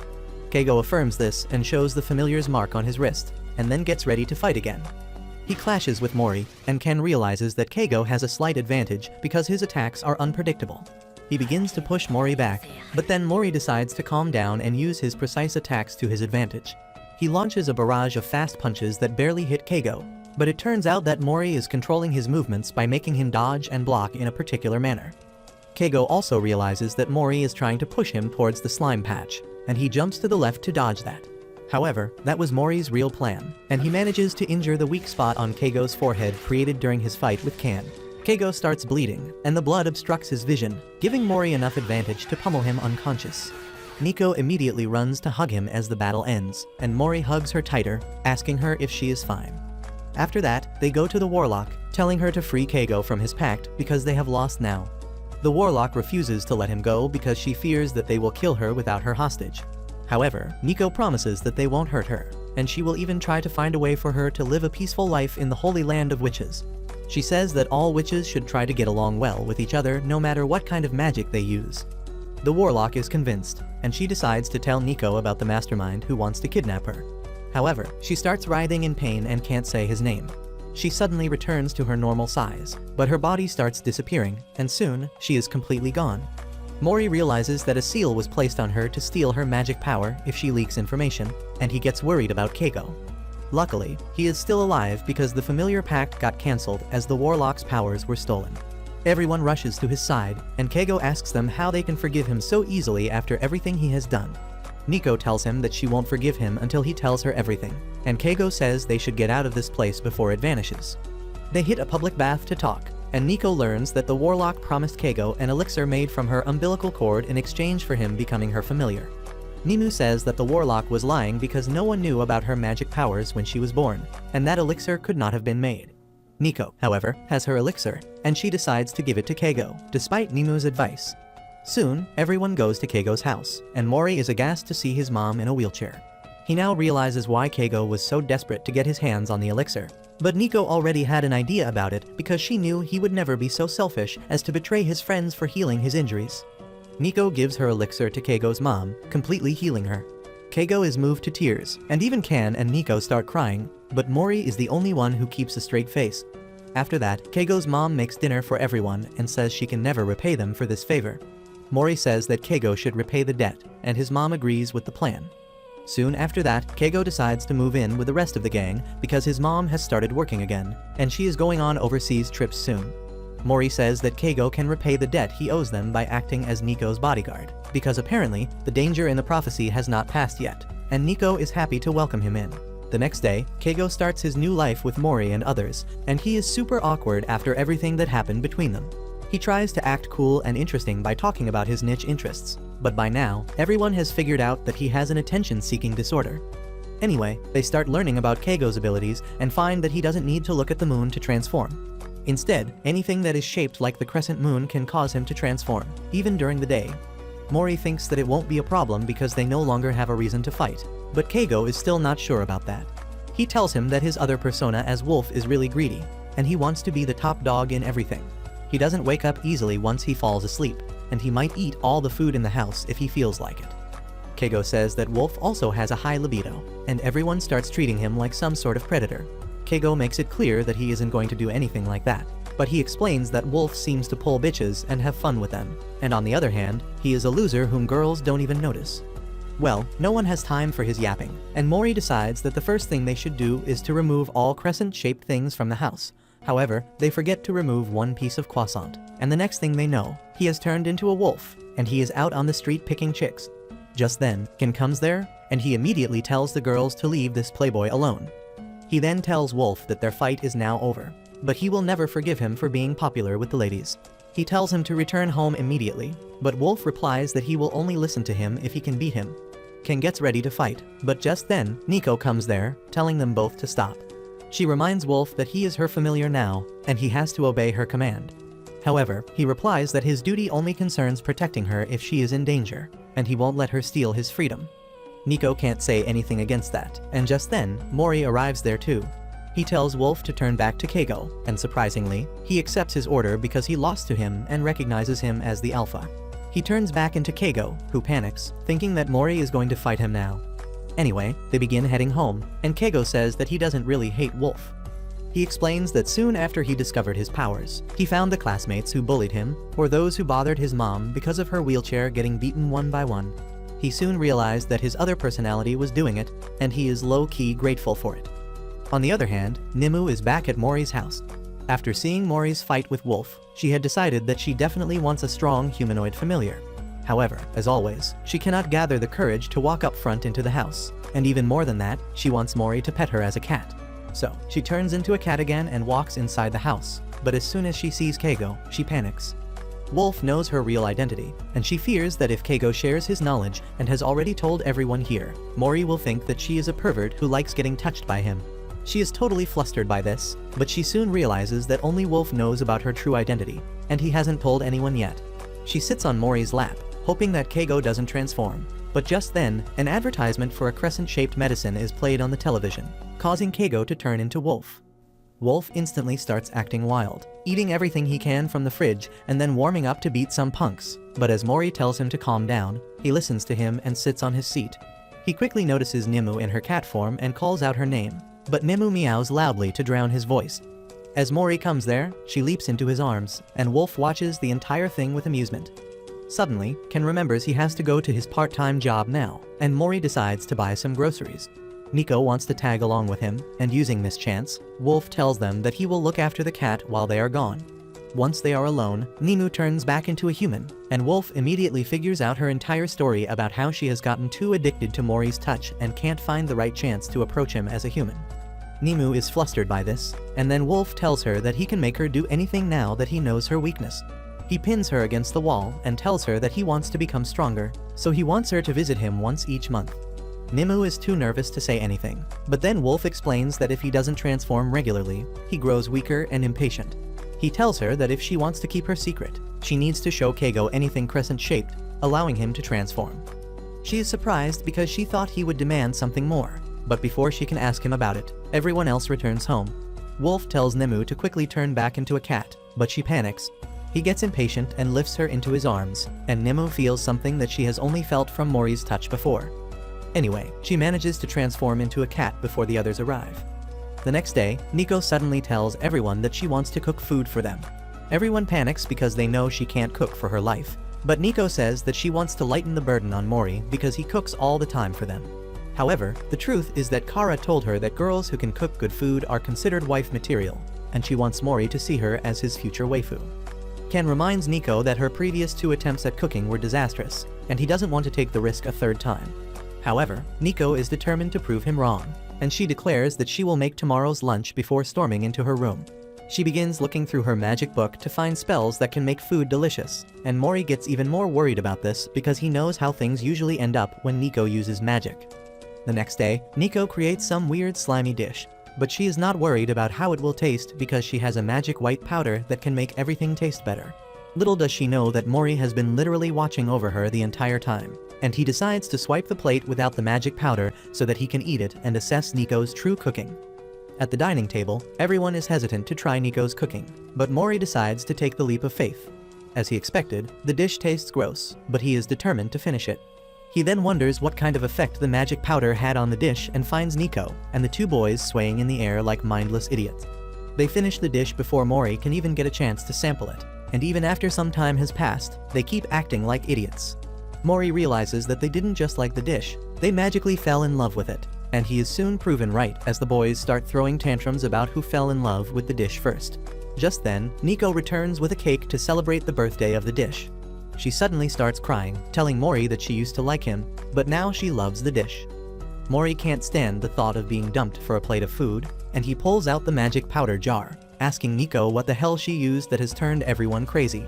Nico tells him to return it to her because she can't live without that magic powder, which sounds really sus. As she tries getting it from him, the jar slips from Mori's hand, and Nico's head is doused in the magic powder. Mori immediately covers his mouth and nose, but Kan and Keigo get a whiff of the magic powder, and they are completely charmed by Nico. Mori opens the window and flies away with Nico to keep her safe, who tells him that the magic powder is actually a type of love potion made by a witch who wanted to attract multiple men at once. Mori doesn't even want to think about the witch that belonged to the streets when suddenly, he notices that the powder on Nico's head is spreading throughout the city now. Everyone in the city goes gaga after Nico, and she is low-key pleased by it. Anyway, Mori tells her to get down before she infects the entire city, and as they are hiding behind some trees in the garden, he asks Nico how to dispel the spell. She tells him that to dispel the spell, the witch must choose one person from everyone who is crazy for her, and that man must kiss her to show it. Mori doesn't even hesitate as he takes off his mask and kisses Nico on the cheeks, and she goes crazy. Everyone under the effect of her spell is freed, and they return to their places, and at the same time, Kan and Keigo come there. They ask Nico if she is alright, and she tells them that Mori just kissed her. The two wingmen panic and feel happy at the same time, but Mori tells them that it was a simple peck on the cheeks to dispel the spell. He treats it like it was no big deal, and even though she feels a bit hurt at his cold attitude, Nico still can't control her emotions. However, Mori isn't as immune to emotions as he shows because later that night, he can't fall asleep at all. A few days later, Mori and others get another prophecy from Nico's mom, Ibuki. This time, her prophecy tells them to visit the ancient retainer that exorcises evil. Nico immediately starts coming up with dozens of theories at the same time, but Mori focuses more on the location that came along with the prophecy. It is a nearby mountain called Kanhachiya, and Mori says they will visit it to find out more about the prophecy. However, not everyone is taking it as a mission, and the rest of the crew plans to treat it as a fun camping retreat. Nico calls Nemu to join them as well because she needs another girl to give her company, and soon, they reach an inn near their destination. A blonde boy carrying a black umbrella is waiting for them there, and he welcomes the group as Nico and her lowly servants. The three boys are pissed at this, but Blondie doesn't really know any better words to describe them. He then introduces himself as Miharu, the only son of the Kuryu family. He says that he knows all about the guests today, and then asks Mori and Nico if they are dating because it looks like that. Mori denies that, but Miharu tells him to stop acting shy and says that he should have left everyone behind to enjoy some privacy with Nico. Everyone realizes that Miharu's internal filter is broken, and he says things that he isn't supposed to. However, Mori doesn't mind him that much and simply asks him more about this place and what they can find here. Miharu tells him that they can talk in detail once they reach his house, and then takes them to his dad's car. Miharu's scary-looking dad, Masumi, drives everyone to his house. He first apologizes for his son's rudeness, and then says that Nico's mom has helped them a lot in the past, so he is really happy to help Nico this time around. Nico asks Masumi what he does for a living, and he replies that he is a priest, but that is only his side job. His main job is that of an exorcist, and he can cut evil beings using his sword. Mori thinks that the sword must be the ancient retainer that the prophecy told about, and before he can tell Masumi about it, Nico distracts him by saying that there is a pretty river nearby. She wants to play in the river, and even though Mori scolds her, Masumi tells him that it is alright and they can enjoy their time before getting to business. Once they keep their luggage at Masumi's house, the gang hits the river. After a few minutes of splashing around and mandatory fanservice, Nico suddenly feels someone grabbing her leg, and she thinks that it is Kan. She tells him to back off, but it turns out Kan is not in her range, and then even Nemu begins to feel like someone is touching her. Mori is the first one to realize that it is the water that seems to be clinging to them, and he tells everyone to get out of the river because they are under attack from a warlock. The water suddenly turns purple, and they find themselves unable to get out of it. But Nico doesn't understand why their danger alarm wouldn't go off if there is a warlock nearby. Nemu says that if the warlock can attack them from a distance, he won't trigger the alarm, and she immediately spots the attacker, who was disguised as a fisherman. The warlock named Ryohei is using the flowing water to increase the range of his spell, and once he is confident that Nico and others can't get away, he decides to confront them head-on. He approaches them standing on a water pillar, and Kan is shocked because this is the first time he is seeing a male witch or warlock. Mori decides to fight back against the warlock, but he can't even move his legs. Nico and Mimu don't have their wands either, so he punches the water with his full strength to disperse it. However, even that doesn't help, and the water grips him even more tightly. Ryohei laughs as he says that they can't beat his magic and then kidnaps Nico, trapping her in a water sphere. Mori panics because there is no way to free her, and in a desperate attempt, he decides to chop off his own legs to rescue her. Just then, Miharu arrives there with snacks, and Mori tells him to get his dad here immediately because he can free Nico. Ryohei confidently declares that the old priest won't be able to defeat his magic, and Miharu agrees, saying that his dad only deals with low-level spirits. He sadly puts down his umbrella and then draws a sword hidden inside it, charging at Ryohei and cutting his water magic. Nico is freed from the water prison, and as Mori supports her, others ask Miharu if he can also use the sword that cuts through evil spirits. Miharu tells them that he can use any weapon to cut through magic and evil spirits because the power to do so runs in his family, and it manifested most strongly within himself. Everyone is surprised to hear that, and then Miharu asks them what to do with the warlock. Ryohei wakes up just as he is mentioned, and he tries surfing away, but Keigo has already transformed into a wolf, and he is hot in pursuit. He quickly catches up to Ryohei and knocks him out with a punch. However, the warlock takes that personally, and he unleashes his full power to kill everyone. While everyone else manages to avoid the attack, Miharu gets stabbed through the chest. Ryohei collapses after using up all his power, and Miharu lies on the ground with a hole in his chest. Everyone panics, and Mori asks Nico to use her healing magic on him, but she is too scared to do anything. Miharu also tells Mori that healing magic won't save him in time, and instead, he grabs his arm and starts absorbing his life force. Mori doesn't understand what is going on, but then suddenly, Miharu starts exclaiming like someone is hitting the spot inside him. Within seconds, he is completely fine, and no one can understand how that just happened. Miharu says that this is another of their family abilities, and he is immortal as long as he can absorb the life force of the people around him.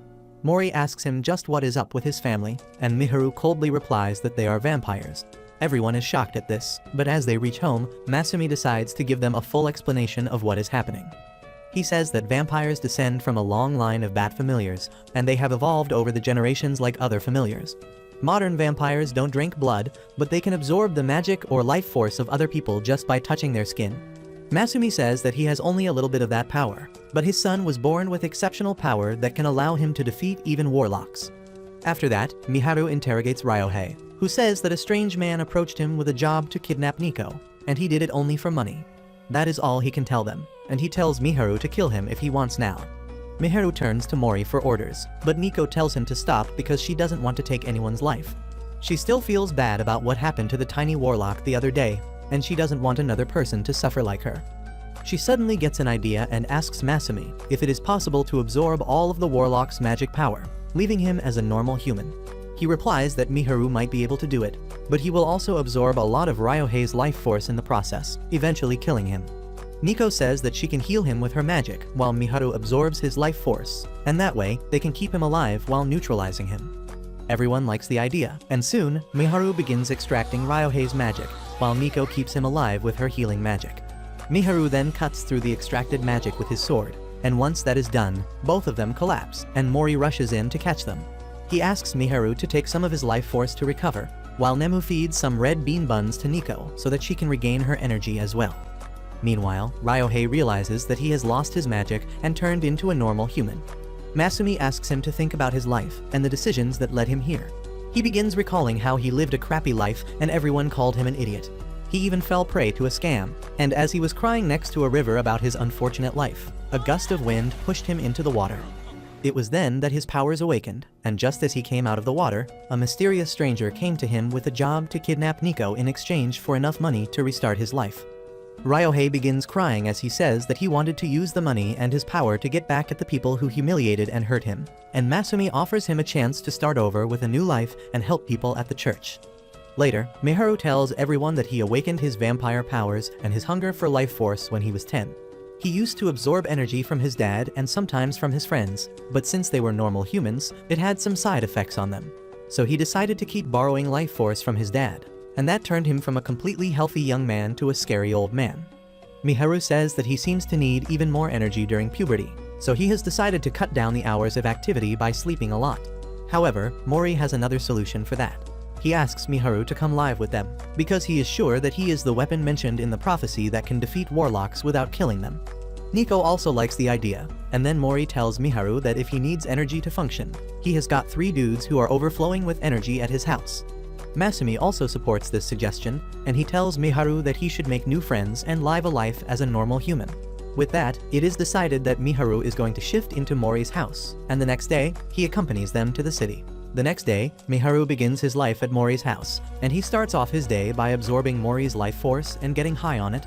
Nico asks Mori how he feels about getting his life force sucked because Masumi turned into an old man because of that. Mori replies that he feels perfectly fine, and Miharu says that an ogre's life force is really the best he has ever had. Ken wants Miharu to try out his life force too, but he refuses, saying that he doesn't really like Tengu life force. This pisses off Ken, but then Nico tells Miharu to try absorbing her magic because she wants his feedback too. Miharu tries to stop her, but Nico forces him, and as a result, she passes out just as he absorbs a little bit of her magic along with her life force. Miharu then tells Nico that even if she has a huge amount of magic, she only has as much life force as a normal human girl, and she can't handle it being sucked off. He then reveals that he can also feel the emotions of the people he drains the life force from. He says that he felt Nico's compassion and friendship towards him, and also her innocent and sincere love for Mori. Everyone panics on hearing this, but fortunately for them, Mori didn't even hear this because he was testing out his new noise cancellation earbuds. Once Mori leaves, everyone lectures Miharu about how careless he is when it comes to speaking his thoughts, because he would have created a great deal of awkwardness between Nico and Mori just now. Miharu apologizes, saying that he got carried away because he wanted to get along with them, and Ken keeps falling for his words just because of his face card. Anyway, Ken decides to lecture Miharu on the rules of the house, telling him that his parents must have spoiled him rotten, but here, he will need to contribute to the chores. Miharu first asks him how the chores are divided here, and he finds that each of the 3 useless buffoons in front of him cleans just 1 toilet, and everything else is left to Mori. He asks them how they can accuse him of being spoiled when they don't do anything, and Nico explains that they tried to help Mori with cooking and cleaning before, but they ended up burning more than just food, so he got fed up and decided to do everything himself. Miharu can't believe how useless these 3 are, and he tells them that they are just taking advantage of Mori's sincerity. They feel bad about that too and start mumbling something to themselves. Miharu decides to help them out, and he declares that today, they will cook a meal that will make Mori so grateful that he will start crying. Everyone jumps on the bandwagon to impress Mori, but by the time he returns home, the house is a mess. There is a huge raging fire in the kitchen, and Kan is trying to control it. Nico and Keigo are knocked out, and Miharu is sitting near the counter, severely injured. Mori panics and immediately rushes to Miharu, asking him what the hell happened here. Miharu apologizes, saying that it is all his fault for giving everyone an idea that they could not execute. He says that they were planning to cook food for him, but he cut his finger by accident, which caused him to panic. He tried absorbing Keigo's life force to heal himself, but he fainted because right now he is a normal human. On the other hand, Nico lost her concentration because of them, and she poured water on hot oil, creating a fire pillar. Ken tried to put it out using his wind staff, but he ended up spreading it even further, giving Miharu some second-degree burns and knocking Nico out because of a panic attack. Mori can't believe the clumsiness of the people he lives with, but he manages to get the situation under control somehow. After that, Miharu apologizes to him because he is the one responsible for all this mess. Mori tells him that it is alright because he is used to stuff like this, and what happened today just proves that Miharu is fitting well into the house. Miharu is pleased to hear that, and he says that he absorbed the life force of everyone today, and he found that everyone thinks living here is fun. A couple days later, Ken tells Miharu that he lost his umbrella when he went to the convenience store this morning, and Miharu panics. He asks him how he could lose the second most precious thing to him and tells him to unalive himself to make up for it. Ken tells him to calm down as he begins reciting the story of how it happened. He took the umbrella and headed over to the local convenience store when a guy stopped him on the way and asked about an address. Ken says he asked him to hold the umbrella while he drew a map, but then suddenly, the man vanished along with the umbrella. Miharu can't even believe his ridiculous story and thinks that he is lying, but Ken starts describing the man who looks like a thief from a children's show. Everyone else also turns against Ken for being careless, because Miharu can't go out in the sun for even 5 minutes because of a particular condition he has. Umbrellas are really important for him, and the one Miharu just lost was custom built to hide a sword inside it. Ken says he will find it, but Miharu tells him to just give up because he will buy a new umbrella instead. He picks up another umbrella from the rack to use as a replacement while he goes shopping, but he hates it because it is ugly compared to the one he uses. However, Nico has a spell that can help him, and it casts a cloud over his head. Miharu is really curious about it, and Nico says that this spell changes the weather for him based on his moods. Miharu likes it and thanks her, but as soon as he becomes cheerful, the cloud vanishes. He realizes that he has to stay gloomy the entire time to use the cloud as an umbrella, so he keeps reading a sad book about a dog on his way to the supermarket. However, as soon as he stops reading the book, a bunch of preschoolers cross his path, and they are really excited to see a pretty dude with a cloud above his head. One girl calls him an angel, and Miharu is so overwhelmed by the combined innocence of the kids that his mood is uplifted, and the cloud vanishes. He panics as the sunlight hits him and begins imagining morbid things to create the cloud again. Just then, he sees another heartwarming scene of a guy proposing to his girlfriend, and he runs away, trying to avoid anything that can make him smile or laugh. However, he once again runs into a dead end as two aspiring comedians approach him and ask him to listen to their new routine. Miharu thinks he is going to suffer now, but luckily, they are not funny at all, and it even starts snowing over him because of how bored he is. However, he tells the two of them to continue working hard on their project, and they thank him because he is one of the rare people who supported them while everyone else called them ugly creeps. Miharu tells them to punch bastards who try to put them down and says they are doing a great job of turning their weakness into a skill. He walks away with that, remembering his own story of how being born as a powerful vampire made him weak to sunlight. It suddenly starts raining on him, but then he sees the guy in front of him is carrying his umbrella. Miharu gets furious and confronts the man, lightning falling around him. He tells him to return the umbrella, but the man asks him for proof that it belonged to him. Miharu then notices that the man looks exactly like Kan described, and the moment his doubts are cleared, the clouds vanish too. He feels incredibly weak because of the sunlight and can't even think of something depressing to summon the clouds again. However, just then, a bunch of crows come flying there, and they form a canopy over his head, saving him from the sunlight. Miharu finds that Kan has come to assist him, and with his help, he charges at the thief, stealing his life force and knocking him out. He then takes his umbrella and returns back home with Kan, apologizing for doubting him, but still mad that he let his umbrella get stolen. The next day, Nimue visits Mori's house in her human form, but there is no one home but Keigo. The real reason she came here was to show Keigo a crescent so that he would turn into wolf and she would hold on to her promise, but she thinks that it is not safe for her to do it when they are alone. She decides to come back later, but Keigo asks her to wait inside. However, things get awkward once they go inside because both of them are shy around the opposite gender. After a while of deliberating, Nimue decides to make the first move, asking Keigo if they can go to his room. She immediately regrets her decision, believing that he will think that she is a desperate bitch. But all Keigo can think about is how pretty Nimue is. He can't think of anything to say to her, so he starts acting like a poser and yapping about how pretty the sky was when he lay down on a bench the other day. Nimue can't handle the yapping, so she decides to start her strategy of turning him into wolf. She starts by asking him to watch a movie with her, because there is a scene with a crescent moon in it. However, the movie is so boring that Keigo starts asking her about her magic. Nimue panics and tells him that she can only do basic magic, hiding the truth about her transformation spells. She says that her mother is a genius witch, and sometimes she is unhappy that her daughter is not as talented as Nico. She starts complaining about how she would complain to God if she got a chance, and Keigo turns off the movie as he asks her if she ever got a chance to lose her magic and become a normal human, would she take it? Nimue says that she won't, and Keigo tells her that even though they are born with abilities they didn't want, it makes their lives fun, and they get to meet others because of that. He tells her not to regret her powers, just like he doesn't regret turning into wolf, even though he doesn't like that guy. Nimue is slightly impressed by him, and says that it is the first time he talked to her without pretending to be cool, and Keigo panics. He starts eating the cake she has brought and says they should turn back the movie, but Nimue tells him that there is no need for that because her second attack was hiding under the cake. The crescent logo of the bakery is enough to turn Keigo into wolf, and he praises Nimue for her creative thinking. However, she decides to head back home because her mission is over now. Wolf pins her against the wall, asking if she wouldn't like to spend some time with him. Nimue gets anxious, but just then, she hears Nico entering the house. She runs outside and hugs her, and by the time Wolf comes there, Nico starts lashing out at him. Nimue teases him too, thinking that he was cooler as Keigo when he was being sincere. A few days later, Mori and the boys suddenly wake up in a strange room, and no one has any memories of being brought there. They notice that they have some weird masks on their faces and try to remove them, but just then, a masked weirdo appears on a big screen, telling them that if they take off their masks, they will explode. He then introduces himself as Zigzag and tells everyone to play a game with him. Everyone realizes that this is some kind of Squid Game parody, and Ken yells at the game master, saying they are not going to play his game. Zigzag first says that he just wanted to play a game with real risk, and he kidnapped the 4 of them because that would take the stakes higher than normal humans, and then reveals that he has captured Nico. She is his hostage as long as the game continues, and he tells the boys that if they try to disobey him or escape without playing the game, Nico will die. Mori decides to accept Zigzag's conditions now that Nico's life is at risk.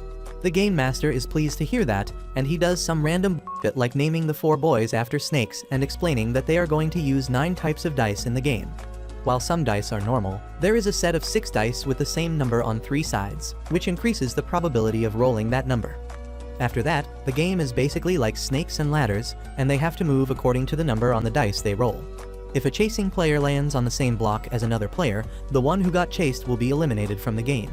Zigzag continues his rule yapathan, and after a point, the boys stop listening to him entirely. The game begins with that, and everyone rolls their dice. Ken lands on a cross, which means he has to skip the next turn, but on the next round, Mori rolls a 6 and lands on the same block as him, eliminating him from the game. Ken is devastated that he lost so early, and he lashes out at the game master for creating such a pathetic game. He begins pointing out all the faults of his boring game, and Zigzag is disheartened.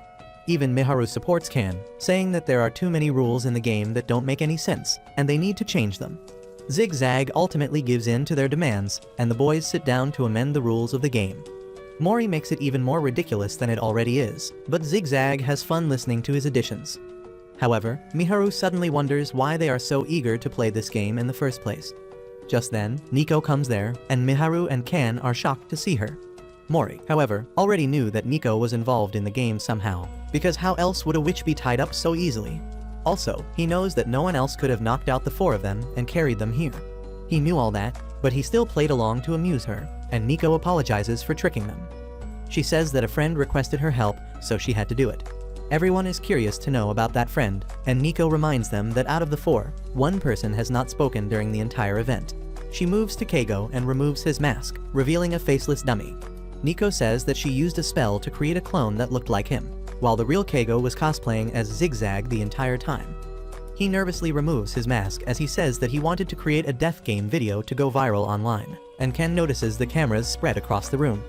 Well, Miharu starts doing what he does best and roasts Keigo without any filter. He tells him that with such a complicated but boring game, there is no way he will get any views on the video. However, he was underestimating the online mob, who can watch just about anything, and Keigo's video actually goes viral.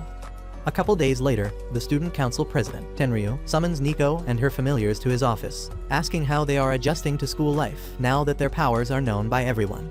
They tell him that they are handling it quite well, and then Tenryu asks them to sign some forms to say that the meeting went well. Nico finds that the pencil is quite short, and Tenryu offers her a longer one, but she doesn't want it because she can always use magic. She casts a spell to elongate the pencil, but it doesn't seem to have any effects at all.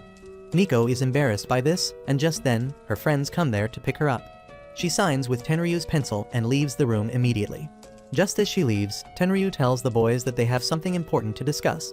To put it in simple terms, teachers have requested him to keep an eye on Nico and her familiars because they have been deemed dangerous to the school. Keigo tries objecting to that, but Tenryu tells him that the teachers have enough reasons to make such a decision. He says that Nico's magic has caused many accidents lately, and what is even more problematic is that Keigo himself was indirectly responsible for brainwashing many students. Everyone silently accepts this decision, but then suddenly, Ken's neck gets elongated suddenly. As Mori points that out, everyone notices that he has become a cheap copy of Wolverine himself, and he panics. Keigo is not safe either, and his hair grows so long that it covers his entire body, and Tenryu's right arm also becomes long enough to coil up on itself. After a while, Mori realizes that the spell that Nico cast to elongate the pencil was not directed using her palm, but using her fingertips instead. Since her 4 fingers pointed at their body parts, they grew a lot and caused this problem. Tenryu is impressed by his deduction skills, but then he complains that right after he told them not to cause any trouble with magic, Nico turned them all into freaks. He wonders how to defuse the spell, and Mori says that it can be cancelled by casting it on the same place again. However, they need to avoid the teachers telling them, and Mori says they should disguise their body and head to his place. He first coils Ken's neck so that it becomes really thick but of relatively normal length. As for himself, he decides to cosplay as a member of a rock band with those long-ass nails. They wonder what to do with Keigo since he doesn't look normal, and Kan says that they can just pretend that he is just a wig stand. Finally, they turn to Tenryu, and Mori tells him to wrap his hand around his body to conceal it. But that is hard because he doesn't let go of his hat. Eventually, he takes off the hat and wraps his hand around his body, and to make it less suspicious, he puts on a sash saying that he is the student council president. However, now his hand doesn't reach his head, and he tilts his neck a bit to make sure that the hat is still on his head. Just then, a teacher arrives there, and Mori goes to distract him. The teacher is surprised by his nails, but Mori tells him that they are fake, and he is trying to cosplay Wolverine on a budget. Tenryu also comes there, and when the teacher asks about his neck, he replies that he slept wrong, and now he has to keep it tilted to keep it pain-free. The teacher then notices Kan, who suddenly starts working out, saying this is the reason behind his thick neck. The teacher doesn't even notice Keigo and leaves, and finally, the boys can escape the situation. They head to Mori's house but run into one of their classmates on the way. Mori tells everyone to hide behind him as he blocks the classmate's field of vision, not letting him see anyone else. Tenryu is impressed by his quick judgment again, and he wishes for Mori to join the student council. He gets too lost in his thoughts, and as Mori tries to pull him along, his arm unwinds and he starts spinning like a Beyblade before crashing into the ground. Soon after that, Kan's neck becomes loose too, and it turns into a spring, eventually hitting the ground. Mori tells him to pick up his head before anyone spots them, but as Kan does that, he suddenly falls to the ground because of a sudden change in blood pressure due to his long neck. Anyway, they resume heading to Mori's place when suddenly, they hear someone crying for help. Kan uses his long neck to find a worker hanging upside down from a harness, and Mori and Keigo rush to his location to help him. Mori chops the harness and lets Keigo catch the man, who is grateful for their help but gets freaked out when he sees them. Tenryu also arrives there, nervous about how the man will treat these freaks, when suddenly, he sees a hammer falling from the roof. He quickly whips his arm around, catching the hammer in his hat to save the man, and they share a good laugh after that. Anyway, once they reach Mori's place, Tenryu decides to refuse the request from the teachers to keep an eye on Nico and her familiars. He thinks that even though they may cause trouble sometime, they end up helping people, which is enough to let them free. Soon after that, Nico returns home, and she screams out loud on seeing the freak show in front of her. Mori tells her that it is all her fault and asks her to turn them into normal. Nico gathers all of them in the backyard to cast the spell again, and her friends also arrive there to enjoy the show. Nico then casts the spell to make things long again, but she misses yet again, and Kan gets his chin elongated, while Miharu becomes a real-life Pinocchio. Kara and Cuckoo also get their teeth and eyelashes elongated, and Nico can only act silly that her aim is not good. A few days later, Nico goes to help out Kara, whose family is in charge of a local shrine. Mori is also there, and Kara tells him that her family has been taking the role of the head priest of this shrine for years. She begins telling him how peaceful the environment here is when suddenly, she sees a paper cat walking. She freaks out, but Nico tells her to calm down because she created the cat with a spell. Kara thinks that she created life with magic, but as the cat vanishes after moving for a while, everyone is relieved that even Nico cannot play God. Kara also decides to try the magic spell out, and she cuts out a doll shape that she claims is a bird. No one wants to argue with someone with poor craft abilities, so they let her call that doll a bird, and Kara tosses it in the air to see if it flies.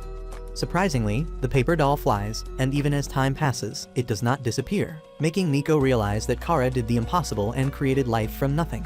Everyone starts analyzing the paper doll, and Mori says that it looks like a shikigami that legendary priests and exorcists use to contain useful spirits. He says that Nico's power, the atmosphere of the shrine, and Kara's priestly bloodline must have worked together to imbue life in this shikigami. The shikigami thanks Kara for bringing it to life, but she tells it that she can't take it home since pets are not allowed in her apartment. She tells Nico to take it because her magic is also responsible for creating this thing, but she makes up an excuse and runs home. Kiru also decides to leave, naming the paper doll Shiki and leaving Kara alone with it. She is stressed about what to do, but she finds that she can understand the gestures of the paper doll really well. Just then, two creeps come there and start clicking her pictures without permission. Kara is about to go feral on them, but Shiki stops her and whoops the two perverts instead. She is really impressed by its abilities and realizes that, like Nico, who has Mori and other familiars, she also has a magical bodyguard to protect her now. After that, Kara and Shiki become best friends, and it accompanies her everywhere. One day, some girls spot them, and they get creeped out as they see a floating paper doll. Kara wonders if there is a less suspicious way for her to take Shiki everywhere, and he tells her that he can become her hair clip. He asks her to take off her hairclip for that, but Kara refuses, telling him that the hairclip holds a lot of importance for her. Shiki, however, is adamant about becoming her new hairclip and removes the old one himself. As Kara tries to stop him, the hair clip is flung into the river, and she is devastated at losing the hair clip that her mom brought for her. She lashes out at Shiki but then gets depressed because she cannot get the hair clip back now. She decides to give up on it, but Shiki doesn't, and he dives into the river to retrieve the hairpin. Kara panics as Shiki gets swept away by the river current, and she fears that she lost him too. However, Shiki is perfectly fine, and he has retrieved her hairpin too. Kara suddenly remembers that Shiki is made from water-resistant paper, so she doesn't have to worry so much about him, and in the end, she decides to merge him with her hairpin. A couple days later, Ken watches The Wolf of Wall Street, and he begins boasting to Nico that he can sell even a marble to anyone.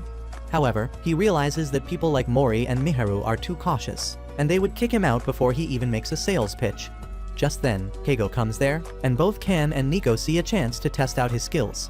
Nico starts pulling stuff out of his as he talks about how rare a rainbow flame marble with no air bubbles is, and the naive Keigo is completely sold. He gets really excited and wants to buy the marble, and Ken can't believe that his salesmanship skill worked. Nico tells him to stop teasing Keigo so much, and he decides to give him the marble for free. Keigo is really glad to have it, and he makes an entire YouTube video about it. Turns out, his viewers are the same level of gullible as him, and they also take an interest in it. One of them turns out to be a pretty girl from class who is also a YouTuber, and she approaches Keigo to get some tips about making a video on marbles. He can't let a chance to impress a baddie get away, so he tells her everything he knows. Soon, the girl uploads a video about marbles and puts the link to Keigo's video in the description too. The marble videos quickly gain traction, and more creators begin copying them, and one day, Keigo approaches Nico and Ken to do a collab with their channel.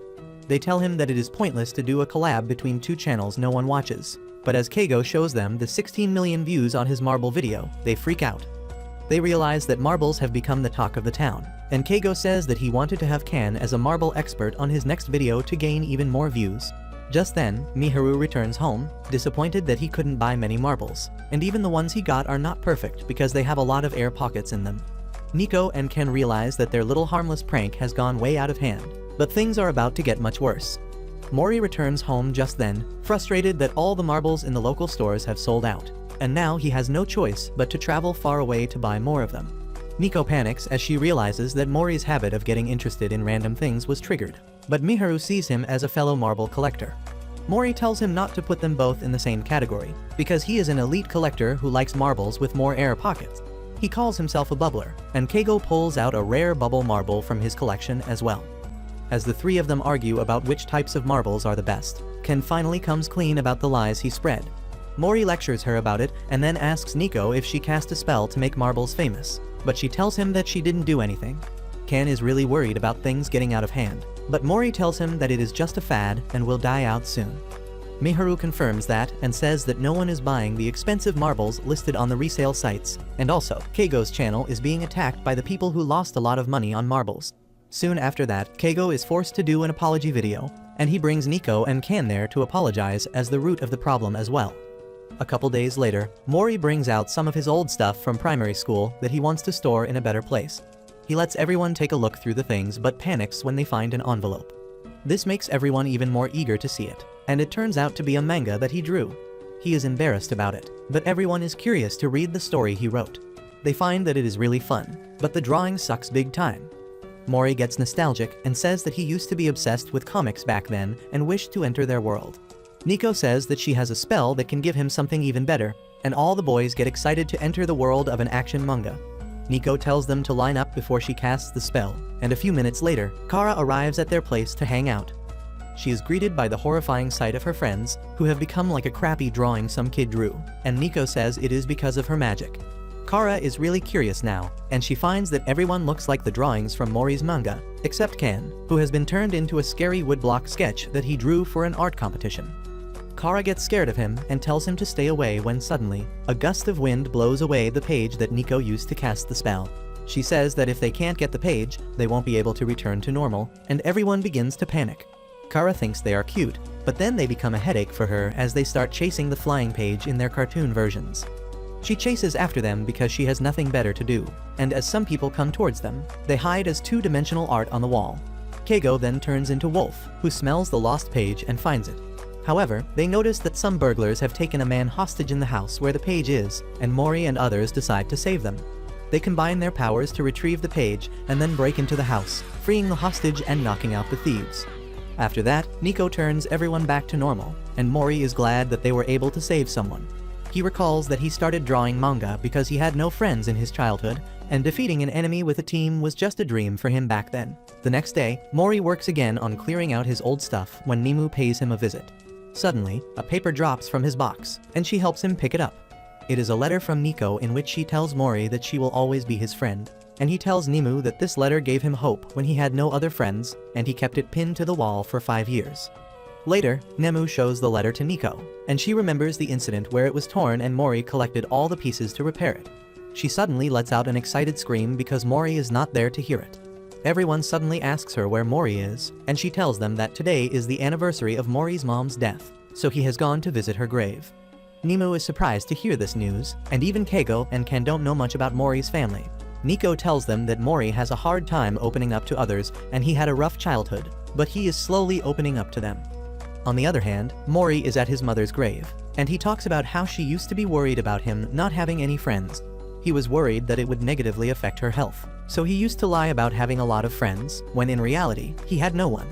Nico was his only friend in those times, and she was always clumsy enough to cause trouble for him.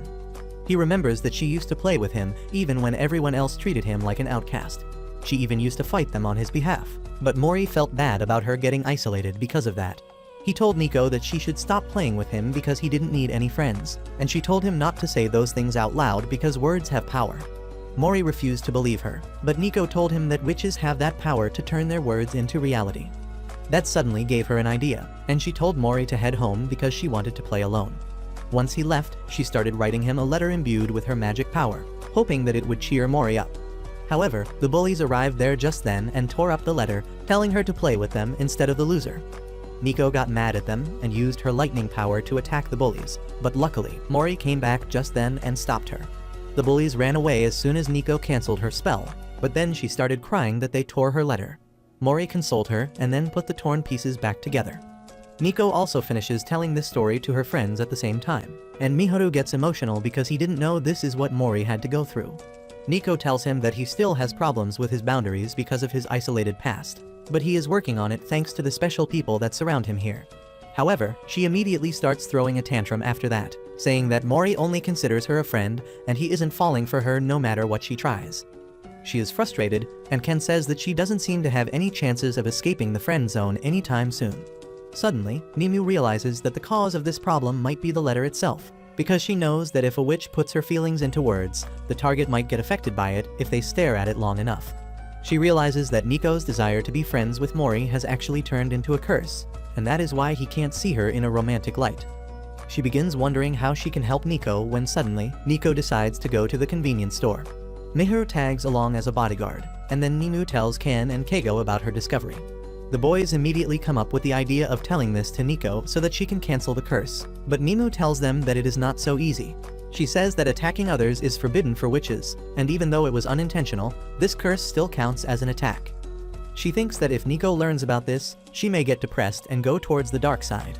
The boys agree with that reasoning, and they suggest that they can tell Mori about it instead so that he can realize the limiter placed on his feelings and overcome it like he usually does. Nimue fails that idea too because it might have the opposite effect of what they think. Since they can't tell Nico or Mori, everyone gets depressed, but Nimue wants to help her friends somehow. She decides that they just need to increase the feeling of love in Mori's heart till it breaks the barrier of friendship, and the boys immediately agree with her. However, as they are discussing how to do that, Nico returns home and starts crying about the lack of love in her life again. She turns to Can, and he fumbles through his words before saying that if only there was a spell to find out Mori's true feelings, they could come up with a plan. Nico nervously says that there is a spell that can tell what feelings someone has for another person, but she thinks it is not a good idea to use it. Her friends completely disagree with her, so Nico tells them about the spell that works when someone sees a picture of another person. If there are romantic feelings, a flower will bloom on their head, but if they are friends, a bug will appear there instead. Nico first gives a demo by seeing Mori's picture, and a big pink rose appears on her head. Next, she uses the same spell on Can as he looks at her, and 2 flies appear over his head. She does the same with other pairings to see what kind of friends they are, but when she tries to use it to find what Nimue feels about Keigo, She tells her to stop because she is not comfortable. Just then, Mori returns, and Nico starts panicking. Ken asks her to calm down and cast the spell on Mori from behind, so that she doesn't get caught. They soon move to the backyard, and everyone starts acting sus around Mori. Ken suddenly shows him a picture of Nico and asks her what he thinks about it, while Nico casts the spell on him. 2 leaves sprout from his head, and she hopes that a flower comes out next, but instead, she finds 2 caterpillars on the leaves instead. One of the caterpillars is circling around the other, which shows a steady friendship with a strong sense of duty and protection, and her heart sinks on realizing that Mori has no feelings for her at all. She gets all sulky over the letter, and when Mori asks her if she is fine, she thanks him for finding the pieces of the letter and putting it back together. Seeing her smile awakens something inside Mori, and the caterpillar turns into a pupa, and then into a bright blue butterfly. Nico is happy that he was hiding such strong feelings of friendship towards her. But then the butterfly turns red and morphs into something like a flower, assuring their friends that things will work out for Mori and Nico in the end. A few days later, a gang hears rumors about a witch, so they come to kidnap Nico, but her bodyguards are ready to deal with pests like them. Ken and Nimue jump high in the air, knocking down 2 of the gangsters who were not ready for this. Their leader panics as he is left alone, and he decides to jump Mori, thinking that he might be an easier target. However, Mori rearranges his facial bone structure with a punch, and the gangsters run for their lives. Nico relaxes after they go away, and Mori says that they need to be more careful from now on because it seems that warlocks aren't their only enemy. Ken and Nimue tell her that they will protect her at all costs, but Keigo feels left out because he couldn't contribute this time. He says that his old crescent wristband got tattered, and he has ordered a new one, but Mori tells him to take it easy because they can protect him along with Nico.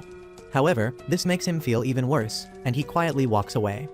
A couple days later, Nimue shows up at their place again, and though she really wanted to be in her human form to be welcomed by everyone, she couldn't gather the courage to do so and turned into a cat.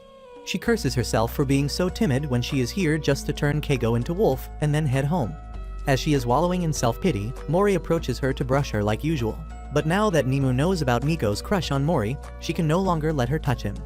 She becomes hostile towards him, and Mori is surprised because she got along best with him. Just then, Keigo comes there and picks her up, and Nimue is low-key excited to be petted by him. However, it turns out that Keigo is not really great at petting cats, and Nimue feels so uncomfortable that she jumps into Nico's arms instead. She thinks that Mori's touch feels nice because he has the blood of a tiger that turned into an ogre. She also gets a bit excited when she is with Wolf because he saved her life and also because of his awesome muscles. However, she can only feel nervousness from Keigo because he is a normal human. Just then, Nico says that she talked with Nimue the other day, and Nimue freaks out on hearing her name. However, Nico just talks about how Nimue is working hard on her magic training because she thinks she is not good. Ken remarks that he has heard that Nimue comes from an elite witch family, but Keigo, who knows her backstory, says that individual talent and family name are 2 different things. He feels sympathy for Nimue because she was born into a family where great things are expected of her. Ken and Nimue tackle him, asking him to stop projecting his insecurities by using Nimue's name. However, Keigo feels that he is a loser who can't do anything without Wolf, so it is only right for him to pity himself. Later that day, Nico tells Keigo that she has been experimenting with enchanting different items with magic, and she has put flight magic in a ring. She wants Keigo to use it, and he asks her if she is giving it to him because he is useless.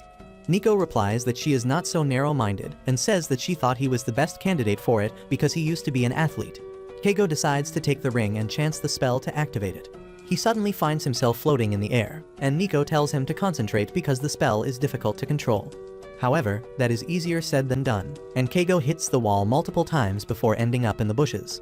Nico then tells him that the higher he flies with this spell, the more difficult it will be to control, and it will also consume more magic. It is basically magic to float close to the surface of the ground, and though Keigo thinks that it is pretty bad, he decides to turn it into his weapon. The next day, he practices controlling the flight magic in a park, but it is still too difficult for him, and he gets all beat up. He recalls that Nico told him to be confident while using the spell because the control largely depends on that. That is really hard for Keigo to do, and suddenly, he hears Nimue asking him if he came to practice in private to work on his confidence. Keigo panics on seeing her and asks her why she is here, and Nimue tells him that she went to their place and learned that he was practicing magic, so she got curious. However, her real mission remains turning him into Wolf. She then begins talking about the floating spell cast on the ring and says that it is one of the beginner-level spells that all witches learn, but since flying on brooms is easier, no one uses it anymore. Keigo is curious to see how the spell actually works, and Nimue decides to show it to him. She is perfectly stable as she floats in the air, and Keigo is amazed. He says that she is not bad at magic at all, and Nimue gets nervous. She says that she is good at basic stuff, but doesn't have any special talent like her mom or Nico. Seeing her low self-esteem, Keigo remarks that they both are quite similar. But Nimue doesn't think they are similar because Keigo is making an effort to get better. Suddenly, he asks her if she has a special magic that she is keeping secret, and Nimue begins to wonder if she should tell him about it. She realizes that she hid her transformation spell from everyone all this time because she was too embarrassed to let Mori find it out after he petted her. However, now that she is not going to let him touch her anymore, she wants to reveal her secret. She wants to tell Keigo because she wants him to understand her. But just as she begins to speak, her mother's words echo in her head. Her mother had once told her that she doesn't need to be understood by others because that will only bring sympathy. She had told Nimue that elite witches keep a lot of secrets, and they shouldn't talk to people much because that always has some risk. Nimue's mom told her that she was too emotional for that and ordered her to kill her emotions and hide her magic from everyone. The little Nimue cried on hearing this, but obeyed her psychopathic control freak mom, who was really happy to brainwash her. After recalling all that, Nimue no longer wants to tell Keigo about her transformation spell. However, those memories disturb her mental state badly, and her flight spell goes out of control. She suddenly rises high up in the air, and as the spell becomes harder to control, she panics even more, leading to a vicious cycle. On the ground, Keigo realizes that she is in trouble, and he asks her to calm down, but that doesn't do anything. Nimue suddenly loses consciousness and begins heading towards a residential area, and Keigo realizes that he has no other choice but to stop her and bring her back to the ground safely. He activates his flight magic, but it is not easy for him to control either. He starts losing confidence, but then remembers Nico's words that he can control the spell because he is a former athlete. He focuses hard to bring himself closer to the ground, just a few millimeters above the surface, so that he can control the spell fully without losing any energy. It starts feeling like the time he used to be an ice skater, and Keigo finally realizes how to use the spell to its full potential. He begins skating on the ground, quickly chasing after Nimue. On the way, a truck comes in his direction, and he gracefully jumps over it. However, that disturbs his balance for a bit, but he forces himself to reach closer to the ground so that he can continue his chase. He soon catches up to her and asks her to lower her altitude, but Nimue is scared that she will crash on the ground. Keigo realizes that he can't talk her into coming close to him, so he comes up with another idea instead. He asks her to fly as high as she can, and Nimue is confused because that doesn't even make any sense. However, Keigo asks her to trust him, and she decides to follow his suggestion. She goes as high as she can, and the spell begins consuming her magic power quickly. She falls to the ground as soon as her magic runs out, and Keigo is right underneath her to catch her. As Nimue falls into his arms, she feels something she has never experienced before. She imagines herself floating through a flower field while holding on to a giant dandelion, but as her dream ends, she finds Wolf in front of her instead of Keigo, because she was wearing a crescent pendant to force him to transform, and it accidentally spilled out when he caught her. Nimue tells Wolf to turn back into Keigo because she has not even thanked him yet, but he doesn't care about that. He is more interested in the fact that Nimue was about to tell her secret to Keigo, and she nervously tells him that she can do whatever she wants, and that would mean that their deal has to come to an end. Wolf says he is fine with that because he respects everyone's freedom, and he tells Nimue to do whatever she thinks is right. Well, his words confuse her, and in the end, Nimue decides to postpone revealing her transformation spell to Keigo. Instead, the next time she visits Mori's house as a cat, she heads straight for Keigo and sits in his lap, enjoying his gentle touch. A couple days later, Miharu gets ready to go to school, but he is disappointed on learning that Mori has already left the house. He wanted to get a daily dose of energy in the morning itself. But since Mori is not available and Keigo and Nico can't help him, he decides to rely on Kan instead. However, Kan shoos him away, telling him that he needs to pay if he wants to suck his energy. Miharu can't believe that Kan is going to charge him even though they are friends, and he decides to leave the house without absorbing energy. However, he warns Kan that when he meets Mori in the evening, he will snitch about his greed, and Kan panics because he doesn't want to get lectured. Anyway, once Miharu reaches school, he finds that the sun is shining a bit too brightly for his liking today. He decides to avoid going out in the sun, but then he notices some bullies trying to steal money from a boy. He steps in casually and the bullies scatter because they don't want anyone to catch them red-handed. The boy thanks Miharu, who asks him to talk to the teachers if someone is bothering him. However, just as he is about to leave, the student council president grabs his hand, telling him that because of him, he couldn't get evidence of the bullies stealing from other kids. Miharu asks him how the hell was he supposed to know about his little sting operation, and the president agrees. He recalls that Miharu is a new transfer student and tells him to not attract too much attention because the bullies might target him. Miharu says that he is not an attention-hungry guy, but right as he goes to the classroom, he is surrounded by all the girls who want to get a piece of him. He acts like a cool and nonchalant person in front of them because he tried to put on an act on the first day of the school to avoid getting people too close to him. He has been forced to keep up the act ever since then, and now he wishes that he could stop it. As he returns to the class after that, he finds some students and staff gathered around a broken window. They complain about a masked student who has been breaking the windows for apparently no reason, and wish that he talks to the teachers or his friends if he has any issue. Miharu ignores the commotion, thinking that it is not easy for everyone to trust their teachers or classmates. He thinks that he is the same because he can't reveal his true powers to anyone here. He thinks that he doesn't need friends at school because he has got enough at home. But just as he is heading home, the bullies from before ambush him for revenge. Miharu decides to drain their energy because he is feeling hungry, but he fears that he won't be able to control the amount of energy he steals from them. However, just as the bullies are about to hit him, the masked student arrives there and whoops their ass. They run away immediately, and then the masked student turns to Miharu, telling him to run away, or he will beat him too. Miharu, however, is feeling too hungry, so he grabs the masked man's hands and begins absorbing his power. He suddenly realizes that it is the student council president Rui behind the mask because he touched him once before. He asks the president what he is doing here, and he removes his mask to ask Miharu how he figured it out. Miharu replies that he never forgets a person he touches once. They sit down to talk after that, and Rui admits that he is the masked student breaking the windows. He says that he has a condition where he becomes violent once enough stress builds up inside him, and he needs to express it by destroying something. He believes that he is a descendant of Dr. Jekyll who would turn into a monster named Hyde if he was stressed. Miharu doesn't believe him fully, but Rui says that he wants to report to the teachers about breaking the windows because he feels guilty. Miharu tells him that it is a good idea, but he shouldn't tell them about his condition because everyone has a couple secrets they never share with everyone. He says that he himself has a secret Rui won't believe, but Rui is confident that he will believe almost anything now. He begins telling Miharu that some humans have descended from monsters like ogres, tengu, and werewolves. Miharu is about to tell him that he is a vampire too, but Rui doesn't give him the chance and says that he has heard stories about a group of humans descending from monsters and attending school as normal people. He is determined to find the truth about them and meet them, and then Miharu finally snaps, yelling at him that he is a vampire and a part of the group he just mentioned. After that, Miharu and Rui become friends, and Rui's pent-up energy becomes a source of Miharu's nutrition, benefiting both of them. A couple days later, Keigo tells Mori that he wants Nico to join his YouTube channel because he is not getting any views. Mori scolds him for trying to use Nico to bait in some views, and Kan and Miharu tell him to work on his content rather than such cheap tactics. However, Nico is flattered to hear that she is cute enough to attract more viewers.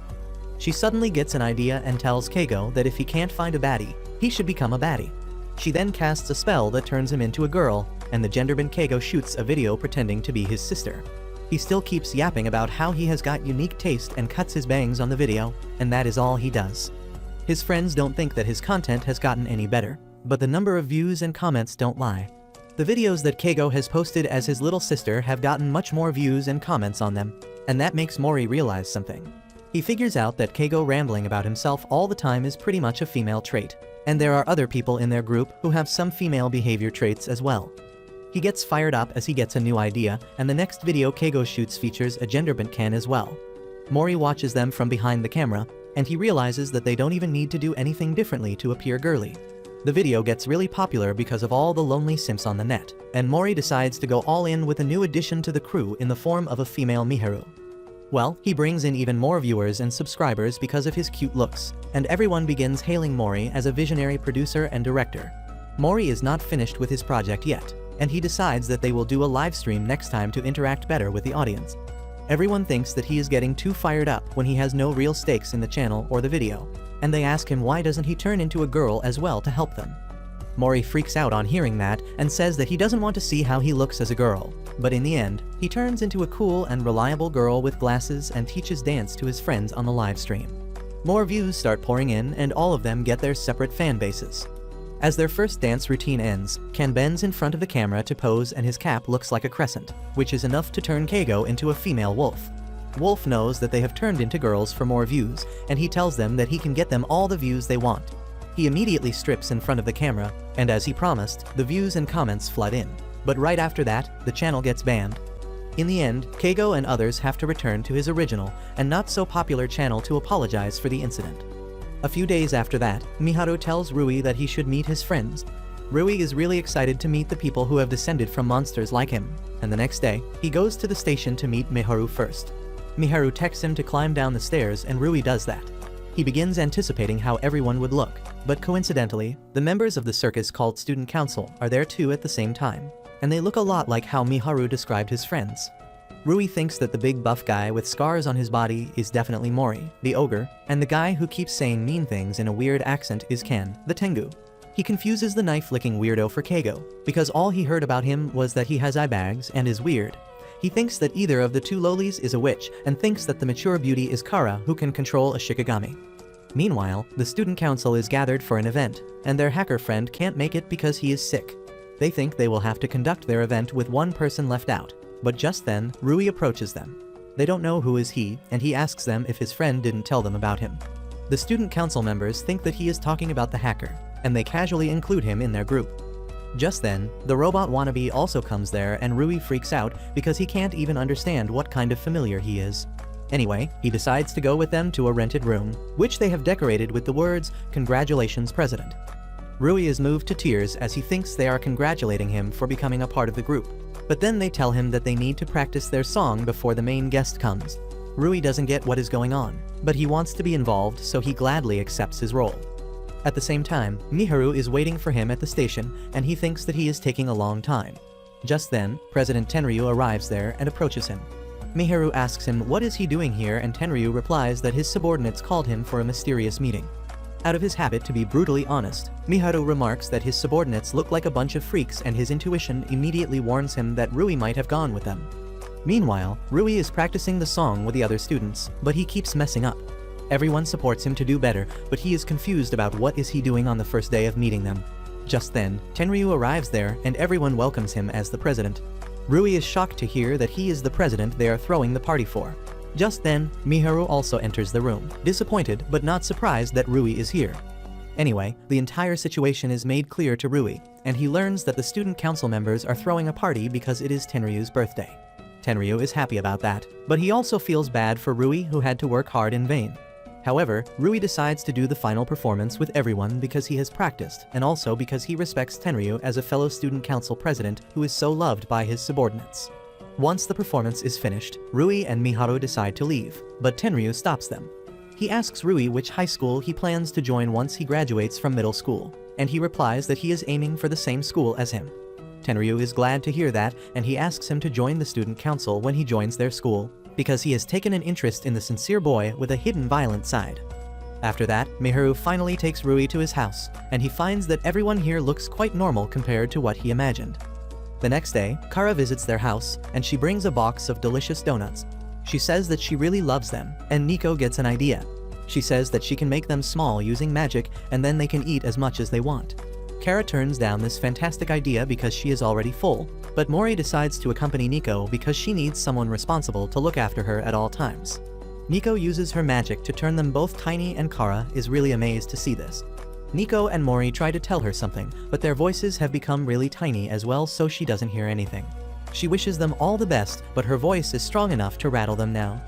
Anyway, they decide to focus on the chocolate-covered donuts beneath their feet and immediately crouch down to eat it like cows. Unfortunately, the chocolate layer is too tough for them to eat, and Nico wonders if it is because they are 1/100th of their original size. Suddenly, Mori realizes that their problems are bigger than that. He says that their power depends on various factors like their muscle size and height, so they actually only have 1/1,000,000th part of their original power. Nico freaks out on hearing this, and Mori tells her that if an ant attacks them right now, they will most definitely die. Nico is not in the mood to receive such morbid reality checks, but he tells her to get serious because careless spells like this can become really dangerous. She is really disappointed now, but Mori decides they can't leave before fulfilling their original objective to eat the donut. He uses his ogre power to smash through the chocolate layer, and they enjoy some chocolate chunks. Nico is satisfied by that quickly because the texture and taste feels different now. But then Mori tells her that next is the donut layer. However, it is even more dry than my DMs, and Nico tells Mori that she is done with her dream of eating massive donuts. As he tells her not to give up so quickly, Kara suddenly sneezes, and the wind from her sneeze is powerful enough to blow Mori and Nico away. They panic, thinking that they are going to get hurt as they hit the table, but luckily, nothing happens. Mori realizes that because they are small like ants, they don't take fall damage. He finds that they landed on top of a piggy bank and tells Nico that they should turn back to their normal size because any more adventures like this will be dangerous. However, the clumsy Nico has already fallen into the piggy bank, and the only way to rescue her is to break the thing. Unfortunately, it is much harder than a layer of chocolate and Mori cannot gather enough strength to even crack it. Nico asks him what if she dispels the magic while she is inside the piggy bank, and all the old Ant-Man going up Thanos crack memes pop up in Mori's head. He tells Nico not to take any risks because she might get crushed, and then asks how much time is left for the spell to end on its own. She replies that they have about 5 minutes left, and Mori promises that he will save her no matter what. He tries yelling at Kara for help, but she can't even hear him. So he jumps down from the piggy bank and runs across the table that is as big as a football ground for him now. He then jumps onto Kara's hoodie and climbs up by gripping the fabrics. Mori reaches her shoulder and starts yelling at her to break the piggy bank, but she still can't listen to him. He decides to get inside her ear, and Kara almost swats him, thinking that he is a mosquito. That was the closest Mori has ever been to death, and he starts panicking. Things get even worse when he notices that the spell is going to wear off, but luckily, Kara's paper doll Shiki comes to the rescue just then. He tells Mori to hop on its back and then flies him inside the piggy bank. Mori manages to grab Nico, and then Shiki flies them both out just a second before they return to their normal size and crash land on the table. Kara is startled by their sudden reappearance and tells them to at least give her a sign. Mori tells her that he was yelling at her all this time with tears in his eyes, and then Nico clings to her, talking about how scared she was just now. Kara doesn't understand their worries, and she offers them another donut to calm down, but they have had enough donuts for the rest of their lives. The next day at school, a shy girl named Kumugi approaches Nico for help with her love life. She talks about how she bumped into a boy from another class one day, and though neither of them said anything, they both kept staring at each other. A few days later, the boy visited her family bakery, and they didn't say anything to each other there as well. She says that the boy has visited the bakery a lot in the past month, and though she is sure there is a spark between them, they haven't talked at all yet. Ken gets frustrated by this story and tells her to just ask that guy out already, but Kumugi turns red as she asks Nico if there is a spell to know what the other person is feeling. Mori tells her that there is a spell, but he won't recommend it. But Nico takes the girl's side because she has gone through the same thing herself. She tells Kumugi that there is no direct spell that can make her read his thoughts, but she has something else that can help. Soon, Kumugi bakes a bread man on Nico's request, and then Ken puts a hair he got from her crush's head inside it. Nico casts a spell on Breadman to make it come alive, and says that it will answer all their questions just like the boy. Kumugi wastes no time getting to business, and she immediately asks the Breadman if he likes her. However, the Breadman can only answer using names of breads, and it starts a guessing game of decoding its message. Thanks to Kumugi's knowledge about different types of bread, they figure out that the boy thinks she is innocent and cute, but he doesn't come to the store for her. He just likes bread and comes to her store because it is close to the station. Kumugi then asks him if he would like to hang out with her sometimes, and the breadman tells her to ignore him. She gets disappointed at this, but the Delulu Queen Nico hypes her up by saying that maybe the boy loves her too, and is too shy to express his feelings. Mori can't let her handle this matter, so he takes things in his own hands and asks the breadman about the girl he likes. The breadman says Crossient, which rhymes with Kumugi's last name, and she gets really happy on hearing this. Unfortunately, it turns out that her crush already has a girlfriend named Krissa, and Kumugi finds that out only after she gathers enough courage to talk to him. A few days after that, it is Mori's birthday, and he just sits on the couch awkwardly as his friends sing happy birthday to him. Once they are done, he gets up to give a speech about how his motto for this year is to walk on his own path and make decisions for himself. His friends get sad on hearing this because they think he won't wear the sneakers they bought for him, but he tells them that he will gladly wear them. He likes the sneakers and decides to go out for a walk in them, and then Nico decides to cast a spell on him as a special gift. Mori is not so sure about that, but she doesn't even wait for his answer, and casts a spell that makes people lucky with small things on their birthday. Mori doesn't feel any different after the spell is cast, and he goes out for a walk unbothered. Nico sends some magic dragonflies to keep an eye on him so they can get the live security footage of his actions. The first thing they see is Mori's shoelaces breaking, which is a sign of bad luck. Next, they see more signs of bad luck like a group of screeching crows, black cats, and broken mirrors, and the boys ask Nico what kind of spell she cast on him. She thinks that she cast the fortune lucky spell on him, but then recalls that she asked him to hold still just before casting it. She realizes that the word ill must have been counted as a part of the spell, And now, instead of getting small strokes of fortune, Mori is going to have many small unfortunate things happen to him. Every traffic signal he tries to cross turns red, and there are obstacles suddenly appearing in his path. However, Mori casually jumps over the obstacles on the road effortlessly, and when a swarm of bees come flying towards him, he just moves his head around to dodge all of them. His friends realize that after years of hard training, these things are not even an inconvenience to Mori, and his body is detecting the danger and avoiding it on autopilot. However, his training can't protect him from everything, and soon, a worker accidentally sprays paint on his favorite pair of vintage jeans. Everyone thinks he will be super mad not, but instead, Mori gets happy because apparently cool stains improve the value of vintage clothes in the market. He thanks the worker for this and happily goes on his walk, but then he gets mistaken for a warehouse worker at another site. The boss there tells him to carry some heavy stuff, and Mori gladly takes up the job because it is just training for him. He completes the job before the miscommunication is cleared, and the boss apologizes by giving him an ugly t-shirt. Just then, the weather changes and it starts raining just on top of Mori, and his friends think that now he will realize that the wrong spell was cast on him. However, Mori simply sits down to meditate like a total Chad, thanking the universe for everything. The universe responds by sending a lightning bolt to hit him, but Mori takes that positively as well. The lightning bolt doesn't do anything to him, except giving him a cooler hairstyle, and once the rain ends, Mori changes into the t-shirt he received earlier. His friends think that he will hate being in an ugly t-shirt, but with Mori's body and face card, he looks like an absolute drip master in everything he wears. Girls start swooning as he walks past them on the streets, and by the time he returns home, he has got his picture clicked by a fashion magazine that he often reads. He thanks Nico for her spell that made him experience so many new things, and she is glad that nothing went wrong. Soon, Mori's picture is posted in the online version of the magazine, and though he is happy about it, he is also depressed because he didn't choose anything he wore in the picture, and that is directly against his motto for the year.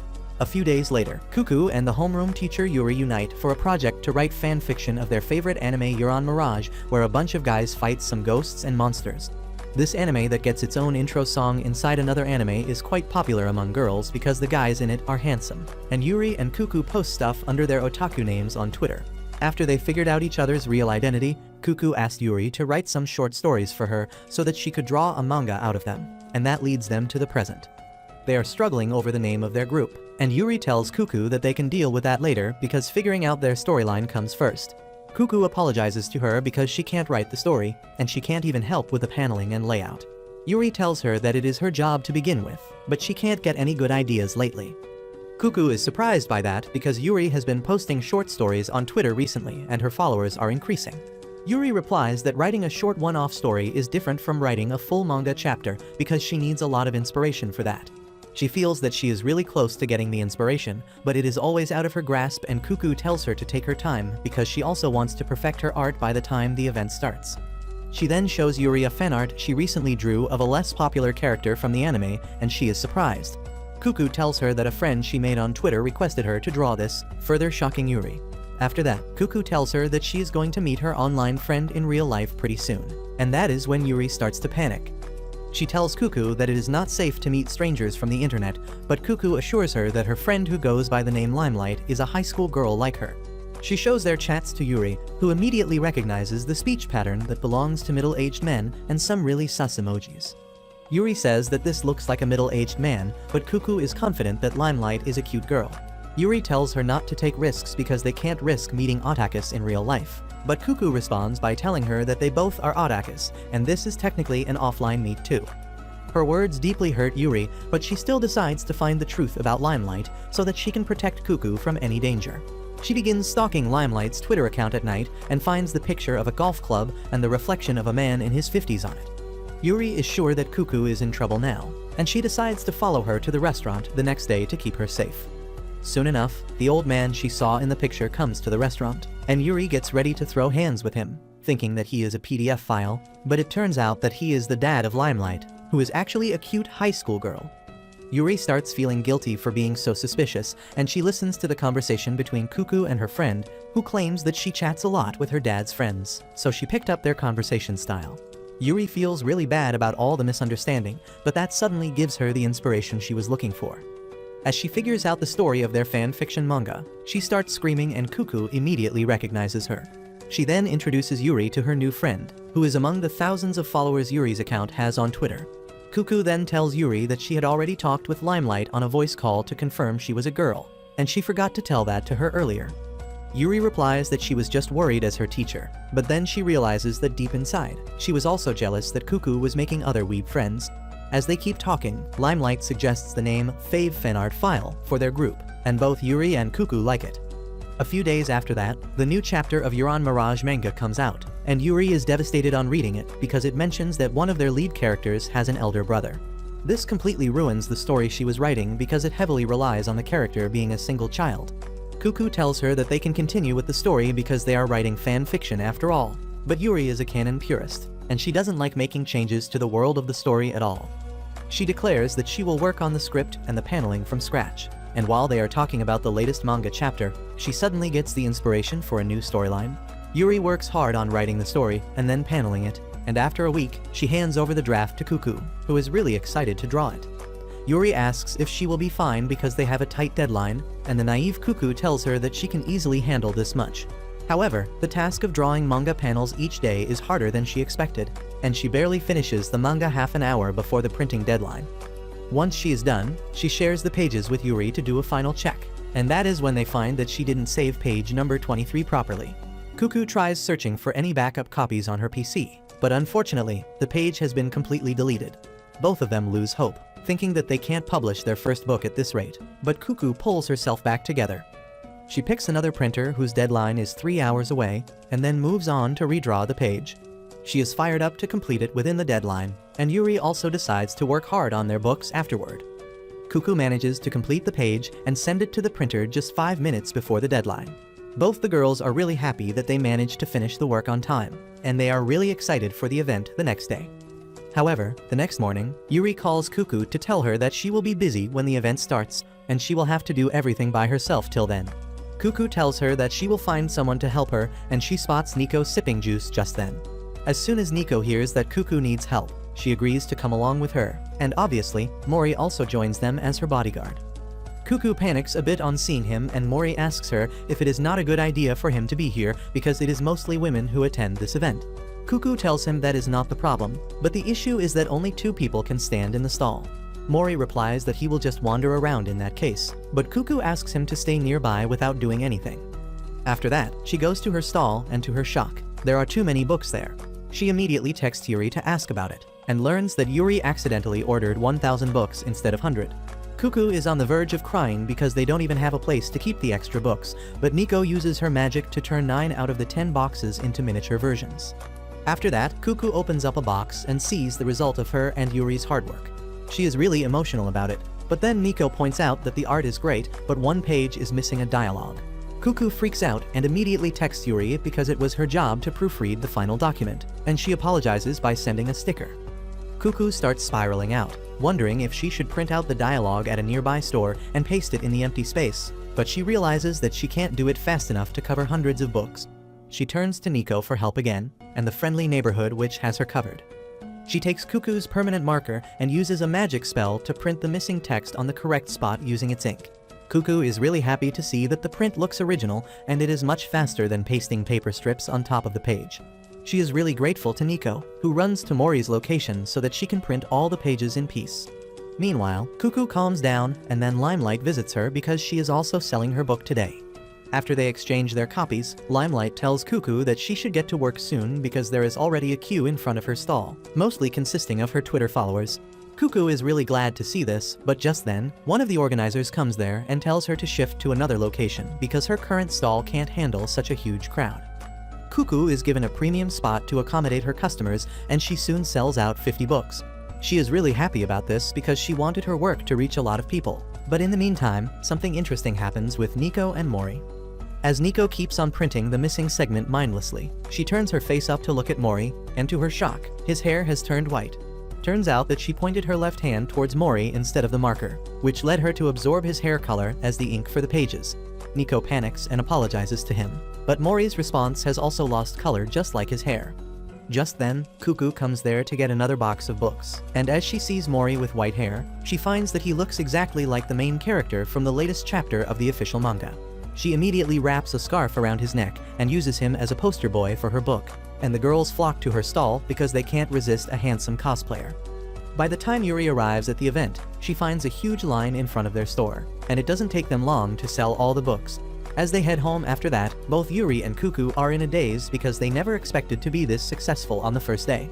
They are happy that they sold out despite the issues that occurred on the way, and Nico and Mori are also happy for them. Speaking of Mori, his hair has gotten some color, but as it always happens, Nico messed up again. She used coffee to give color to his hair, turning them brown instead of black, but he decides to bottle it up so that the girls can enjoy their moment. Few days later, Mori and his friends get excited about their school's annual festival that is coming up in 2 weeks. Nico talks about how she has been discussing the idea for their class presentation with her friends, and everyone is excited for that as well. Mori, on the other hand, licks his finger and then holds it up to check out the weather. Everyone asks him what he is pointing at, and Mori declares that he is finally going to wash them tomorrow. His friends are confused by this and ask him what is he even talking about because he does laundry every day. Mori confidently shows them a picture of a pair of vintage denims from the 1947 that he has been wearing for a year straight, and he declares that tomorrow, he is going to wash them for the second time in their life cycle. Everyone is shocked to hear this, but after a while, Nico realizes that she doesn't even know what Mori is talking about. Once they reach home, Mori brings out the denims and says that he has only washed them once before, and tomorrow, he is going to wash them for the second time. This is a shock to all his friends because Mori is the most hygienic guy among them. Ken is more curious about the first time he washed, and Mori says that it is obvious that he did the first wash right after he bought the jeans to wash off the clothing starch. He decides to explain in detail to these lowly peasants with no taste, and says that the jeans are made from raw denim, which is not washed before it is released for sale. As the wearer, they have to wash them with water once to make them shrink a bit, and then they wear it for as long as they can without washing it. Mori says that normies wash their denims after 3 months, but the real hardcore pros can wear a pair for its entire lifespan without washing it once. His friends are even more bewildered at this, but Ken stops Keigo from asking any more questions. He has experienced it firsthand how Mori can deliver lectures spanning hours if he starts talking about things he likes. Keigo decides to follow his advice and doesn't ask anything more, but Miharu doesn't get the memo in time.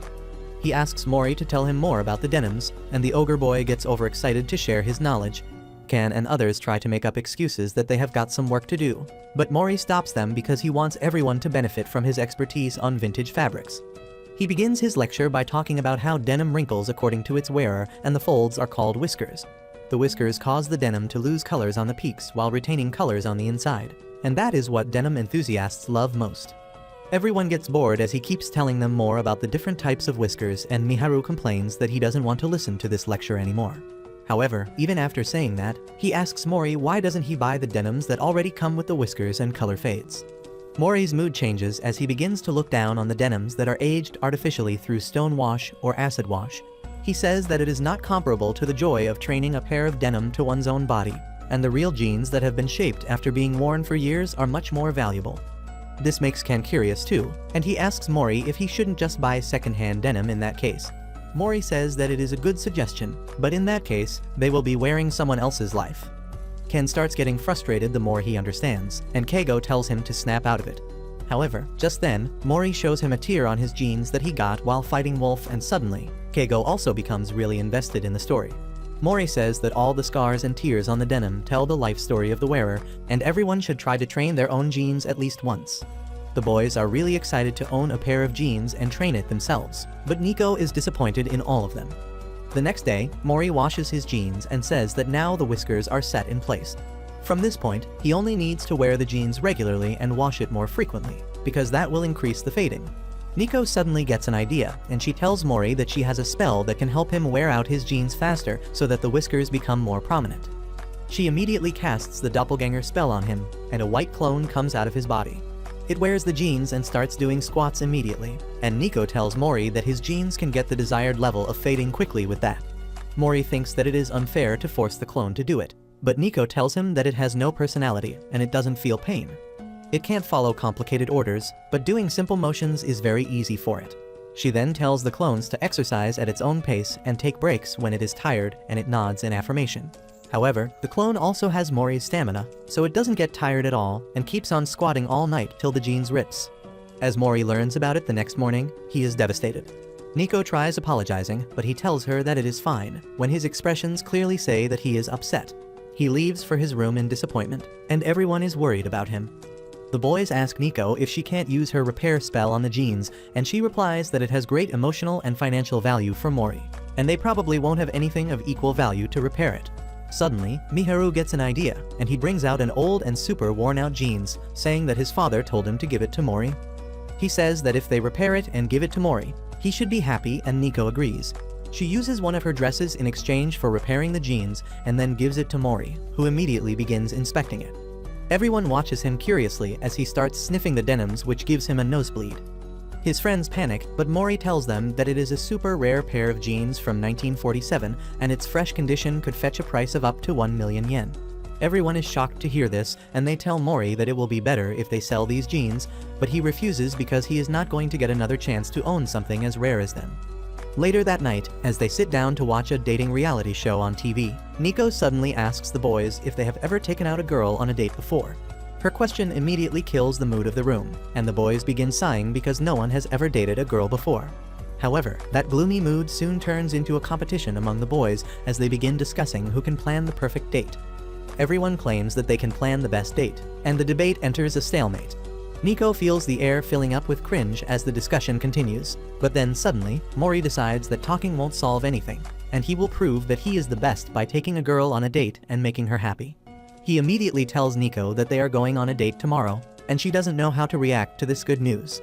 The next day, she is really excited about the date, thinking that Mori will have some surprises for her. However, he immediately gives the itinerary he has planned for the date, and Nico is shocked because that means no more surprises. She is disappointed already, and then finds that Mori has scheduled a lot of things in the itinerary. He tells her to hurry because if they don't leave immediately, they will miss their lunch reservation. They reach the restaurant soon, and Nico is already tired because she had to run after Mori. The waitress comes to the table with the menu and Nico orders gratin, which takes a lot of time to prepare. She is fine with that, but Mori tells her to order something else because they will miss the movie at this rate. Nico is pissed that their date is turning into a school field trip, and she realizes that Mori's idea of a good date is to cram in a lot of things so that the other person doesn't get bored. However, she can already tell that it is just doing the opposite. Anyway, once they have lunch and leave the restaurant, Nico claims that the food was really good. Mori agrees with her, saying that the restaurant makes delicious food and he always wanted to take her there. She is taken aback by this and asks him about the movie they are going to watch. He tells her that the movie is called Battleship Potemkin, and Nico wonders if it is a cute anime movie or something. However, Mori tells her that it is the remastered version of a 1925 Russian propaganda movie that greatly influenced the movie-making culture. He has already reserved the tickets, so he can't even change the movie at this point, and Nico is forced to sit through the movie that she doesn't even understand. Mori sees that she looks exhausted and apologizes for picking the movie, saying that it was a masterpiece, so he thought that she should see it. Nico tells him that it was a good movie that she would have not watched on her own, and Mori is pleased that she liked it. By now, Nico has understood what Mori really wants to do on the date. She knows that he is really serious and particular about things, and he wants to share his interests with her. However, he is too confident in his choices, and that is why he didn't think of things from her perspective. After a while, Mori says they are going to a cafe next, and Nico gets really excited, thinking that it will be the best part of their date. However, instead of being a cute cafe like she imagined, the place is an authentic coffee shop, and a barista with a magnificent mustache prepares the coffee right in front of them. Mori gets lost in the flavor of the coffee and then asks the barista to tell him some coffee puns that Nico doesn't even understand. The coffee is too bitter for her as well, but she forgives everything because Mori is having fun. After that, Mori says that a museum visit is next on the itinerary, but Nico notices that he is looking really tired. He tells her that he stayed up late to make the plan, but he will manage it somehow. Well, he can't manage it and falls asleep as soon as he boards the train. When he wakes up, they are at the last station and Nico apologizes because she fell asleep after seeing him sleeping. Mori panics because they have missed a few things already, but if they hurry, they can make it to the restaurant reservation. However, Nico has had enough of rushing. She tells Mori that she is satisfied now, and he gets disappointed, thinking that she was bored on the date. He thinks that the other boys were right about him being overconfident and pushy, but Nico tells him that she really enjoyed the date. She says that she enjoyed experiencing the things he likes, but he didn't need to go so gung-ho about it. Mori is moved by her words, but then he quickly cancels the restaurant reservation. Nico tells him that they can have dinner at the convenience store nearby, and once they finish eating, they get to watch the stars in an area far away from the city lights. A couple days later, Mori's class decides that they are going to open a cafe during the school festival, but Mori believes that a simple cafe would be too bland and they need to give it a theme. One guy offers to create some original music to be played in the background, and a girl takes up the job to create costumes. Everything is going well, but then a bunch of pissed introverts say that they don't want to take part in the festival because it is not for people like them. Kara says that they can find a way for them to contribute too, and she says that Nico can help them in that with her magic. However, no one has any idea about how to use Nico's magic, and the discussion ends without any result. As they leave the class after that, the members of the festival planning committee approach Nico with a request. They request her to help them make the closing ceremony of their festival grand, and as always, Nico can't refuse a request to help people, unaware that danger is looming above her head once again. Soon after that, Kara comes up with a plan about what their class is going to do in the school festival. She announces to the class that they will be presenting a haunted cafe where ghost waiters will float through the air and the waitresses will phase through the wall, and the customers will probably shit themselves. Well, Mori likes the idea of a haunted cafe and Nico takes the credit for it. She reveals that when she told Kara about how Keigo was screaming while watching a horror movie, inspiration struck her and she came up with this concept. Kara is proud of her idea and says that with Nico's magic, the haunted cafe will be really successful, but Mori asks her for the details. Kara falls silent on hearing that question because she still has no plan. Luckily, Nico comes up with something on the spot. She gathers everyone and casts the flying spell on them before casting another spell that lets them pass through walls. She then explains that they need to hold their breath if they want to pass through a wall, because if they don't they will bump into something. While some students have a hard time figuring it out, a couple of them have already mastered the art of passing through the walls. However, one guy holds his breath for too long and immediately sinks to the floor because she forgot to warn them about it. Keigo is not sure if this plan is going to work out because the spells are too quirky, but Mori is confident that everything will be fine. He plans to keep Nico behind a curtain so that they can maintain a mysterious atmosphere, and with special powers, even those who were not interested earlier are excited about it. Keigo finds that Mori is right, but there is one pitiful loser in the class who is still not happy. The guy named Kujo says that what Nico is doing is just giving the losers a temporary ability to make them feel less bad about themselves. He says that it is just her being proud about her special talent, and she might get unwanted hate for this. Well, Mori says that he agrees, but if anyone tries to harm Nico for any reason, he will crush them. Kujo gets scared of this and turns away, and just then, the festival committee members arrive there. They are impressed to see the students floating in the air and ask Nico if she can do this for the closing ceremony too, because that would be awesome. Well, Nico can't turn down a request and Mori is glad that she is becoming friends with everyone. Later that day, as everyone is having dinner, Ken learns about the haunted cafe idea. Nico asks him what his class is doing for the festival, and he suddenly recalls that they told him to do a comedy skit. He quickly asks Mori for help with the skit because he is a comedy fan, and everyone likes the idea. However, Mori starts yelling at Ken out of nowhere, telling him not to take comedy lightly. He begins insulting him, calling him a noob who is not even an amateur, and people like him are the cringiest when they try to do comedy. Ken is taken aback by this, and he decides that he should give up on the idea to do a comedy show because Nico is too busy, and she can't help him either. Just then, Miharu points towards Keigo, who is trying to gain attention because he is ready to take part in the comedy act. However, Ken shoots him down because Keigo isn't funny at all. Keigo is hurt by this, and he begs Ken to let him take part in the act because he really wants to be funny. Well, Ken has no choice but to let him tag along, and they prepare a short act that impresses Nico and Miharu. Even Mori gives them passing marks, which is the biggest compliment for Ken and Keigo, but he has some suggestions about how they can improve the act. For starters, he tells Keigo to act like a typical poser that he is, because that will be funny. After that, he suggests that they need to add more jokes to their routine, and he already has some ideas. Nico and Miharu watch him become the producer like always. After reworking their material, Mori takes the comic duo to a park to practice in front of a live crowd. They keep getting better with practice and Mori is satisfied, but on the last day, Ken decides to go beyond their plan and acts like an idiot to get even more laughs from the crowd. Mori is not happy with that and tells him to stick with the material, saying that if he doesn't take comedy seriously, he will become a joke. He walks away with that and Ken doesn't even get what the problem is. Just then, two cute girls come there to talk to Ken and Keigo, telling them how much they loved their comedy act. They have heard that they are going to perform the same routine in their school festival and ask how they came up with that script. They ask if Mori is also a part of their group, but neither of them wants Mori to hog up their 15 minutes of fame, so they claim that it is just the two of them. Keigo starts posing as always, talking about how they start without any plan and come up with the material naturally, while Ken keeps acting like an idiot. The girls are impressed by them and wish them the best of luck, which gives their confidence a huge boost. Later, Keigo tells Ken that his taste in comedy is super niche, and he likes the underground comedy artists more than the popular comics. He says that their jokes are sharper and pierce the audience, and he wants to be like them too. Ken is completely on board with him, and he agrees that they should make jokes that reflect their true personality, rather than going with a fixed script. Keigo says they should completely ditch the script and act like their usual self, because even if one person laughs at their jokes, they will become true comedians. Both of them agree to this change, ignoring Mori's clear warning that they should not ad-lib. The next day, the school festival starts and the haunted cafe is a crowd puller thanks to Nico's magic. She is happy about that and goes to check up on Mori and others, but she is shocked when she learns that Keigo and Ken fired him from the group.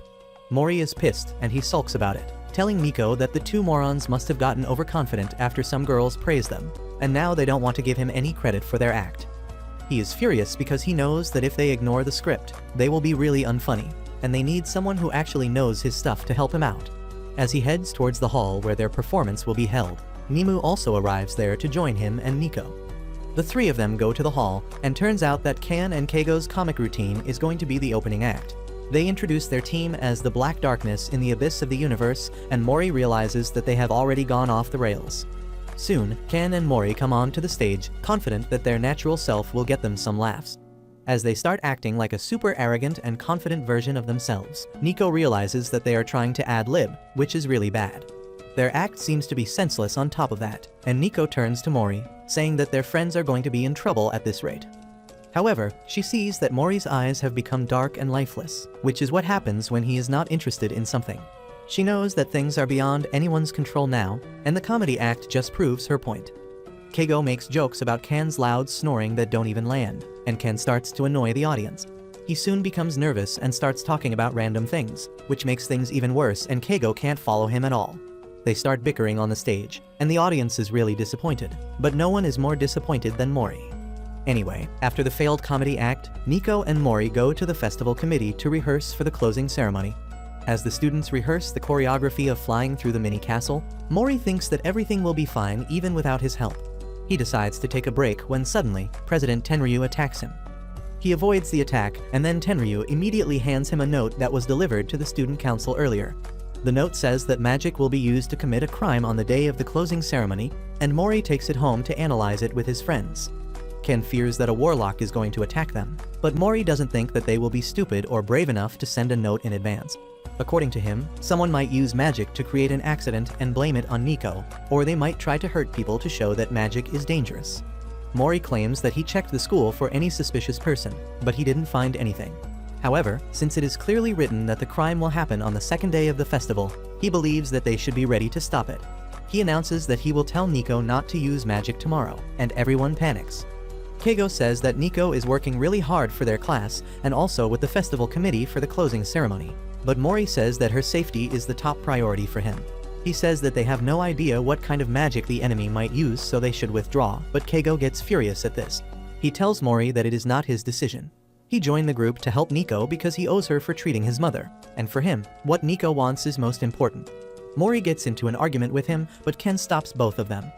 He agrees with Keigo, saying that they need to take a backseat in this matter and let Nico do what is necessary for her growth. Mori is not sure how that will work out, but Miharu asks him to trust them a little more. He says that all four of them are Nico's familiars, and they want to protect her. Ken and Keigo agree, telling Mori that with all of them guarding her, Nico should be completely safe. The next day, the festival proceeds as usual, but the attacker keeps stalking Nico. He is jealous of her for flaunting her magic everywhere, and thinks that when someone uses magic to commit a crime, she won't be able to use her magic anymore. Just then, Mori approaches Nico, who is really busy between the cafe and the closing ceremony preparation. Mori asks her if she is having fun, and she replies that she is enjoying it a lot. Mori is satisfied with that, and just then, the committee president comes to take Nico with her. Mori immediately contacts the other familiars, telling them to stay alert because the enemy will surely make his move when Nico is using her magic. Meanwhile, Nico casts the spell to phase through the wall on the committee members, but one of them walks away. Suddenly, one of Kanshi's crows spots the masked guy swinging a baseball bat in a classroom, and he alerts Mori about it. Mori dispatches Keigo, who has turned into Wolf, to catch the guy, and he immediately starts chasing after him. Wolf is shocked to see the guy passing through walls, but he keeps on his trail. On the way, he runs into Nemu, who tells him that she didn't dislike his comedy act yesterday, and Wolf asks her to tell that to Keigo. He then resumes his chase and the masked culprit runs into the music room to play hide and seek. However, he can't run from Wolf's sharp nose and has to drop to the floor below them to escape. Luckily, Miharu is already on that floor, and he chases after the masked man who runs into a room filled with balloons. Miharu acts like he can't use his sword because that would ruin the balloon artwork, and the culprit is happy. But then the vampire boy says psych and attacks him through the gaps between the balloons. He manages to rip his shirt apart, but the culprit still makes a run for it and heads towards the rooftop. Miharu tells Ken about it, who does his fancy Parker moves and corners the culprit on the rooftop. As he tries to take him down with a powerful wind strike, the culprit stumbles and dislodges a giant sphere from its place. The sphere rolls down and is about to crush some people, but Mori catches it just in time. While Ken is distracted by that, the culprit slips into the floor below and Mori asks Ken to send his crows after him. The crows corner the culprit at a dead end and Mori reaches there quickly. He tells the masked culprit that he has friends on all the floors and there is only air beyond the wall behind him. He tells him to surrender as he goes for his mask, yelling Kujo's name because he is pretty sure that he is behind everything. However, Kujo appears from the room behind him just then, and Mori is shocked that the most obvious suspect was not the criminal. Using this chance, the culprit runs through the wall and lands safely into the swimming pool, but his foot gets stuck in the floor.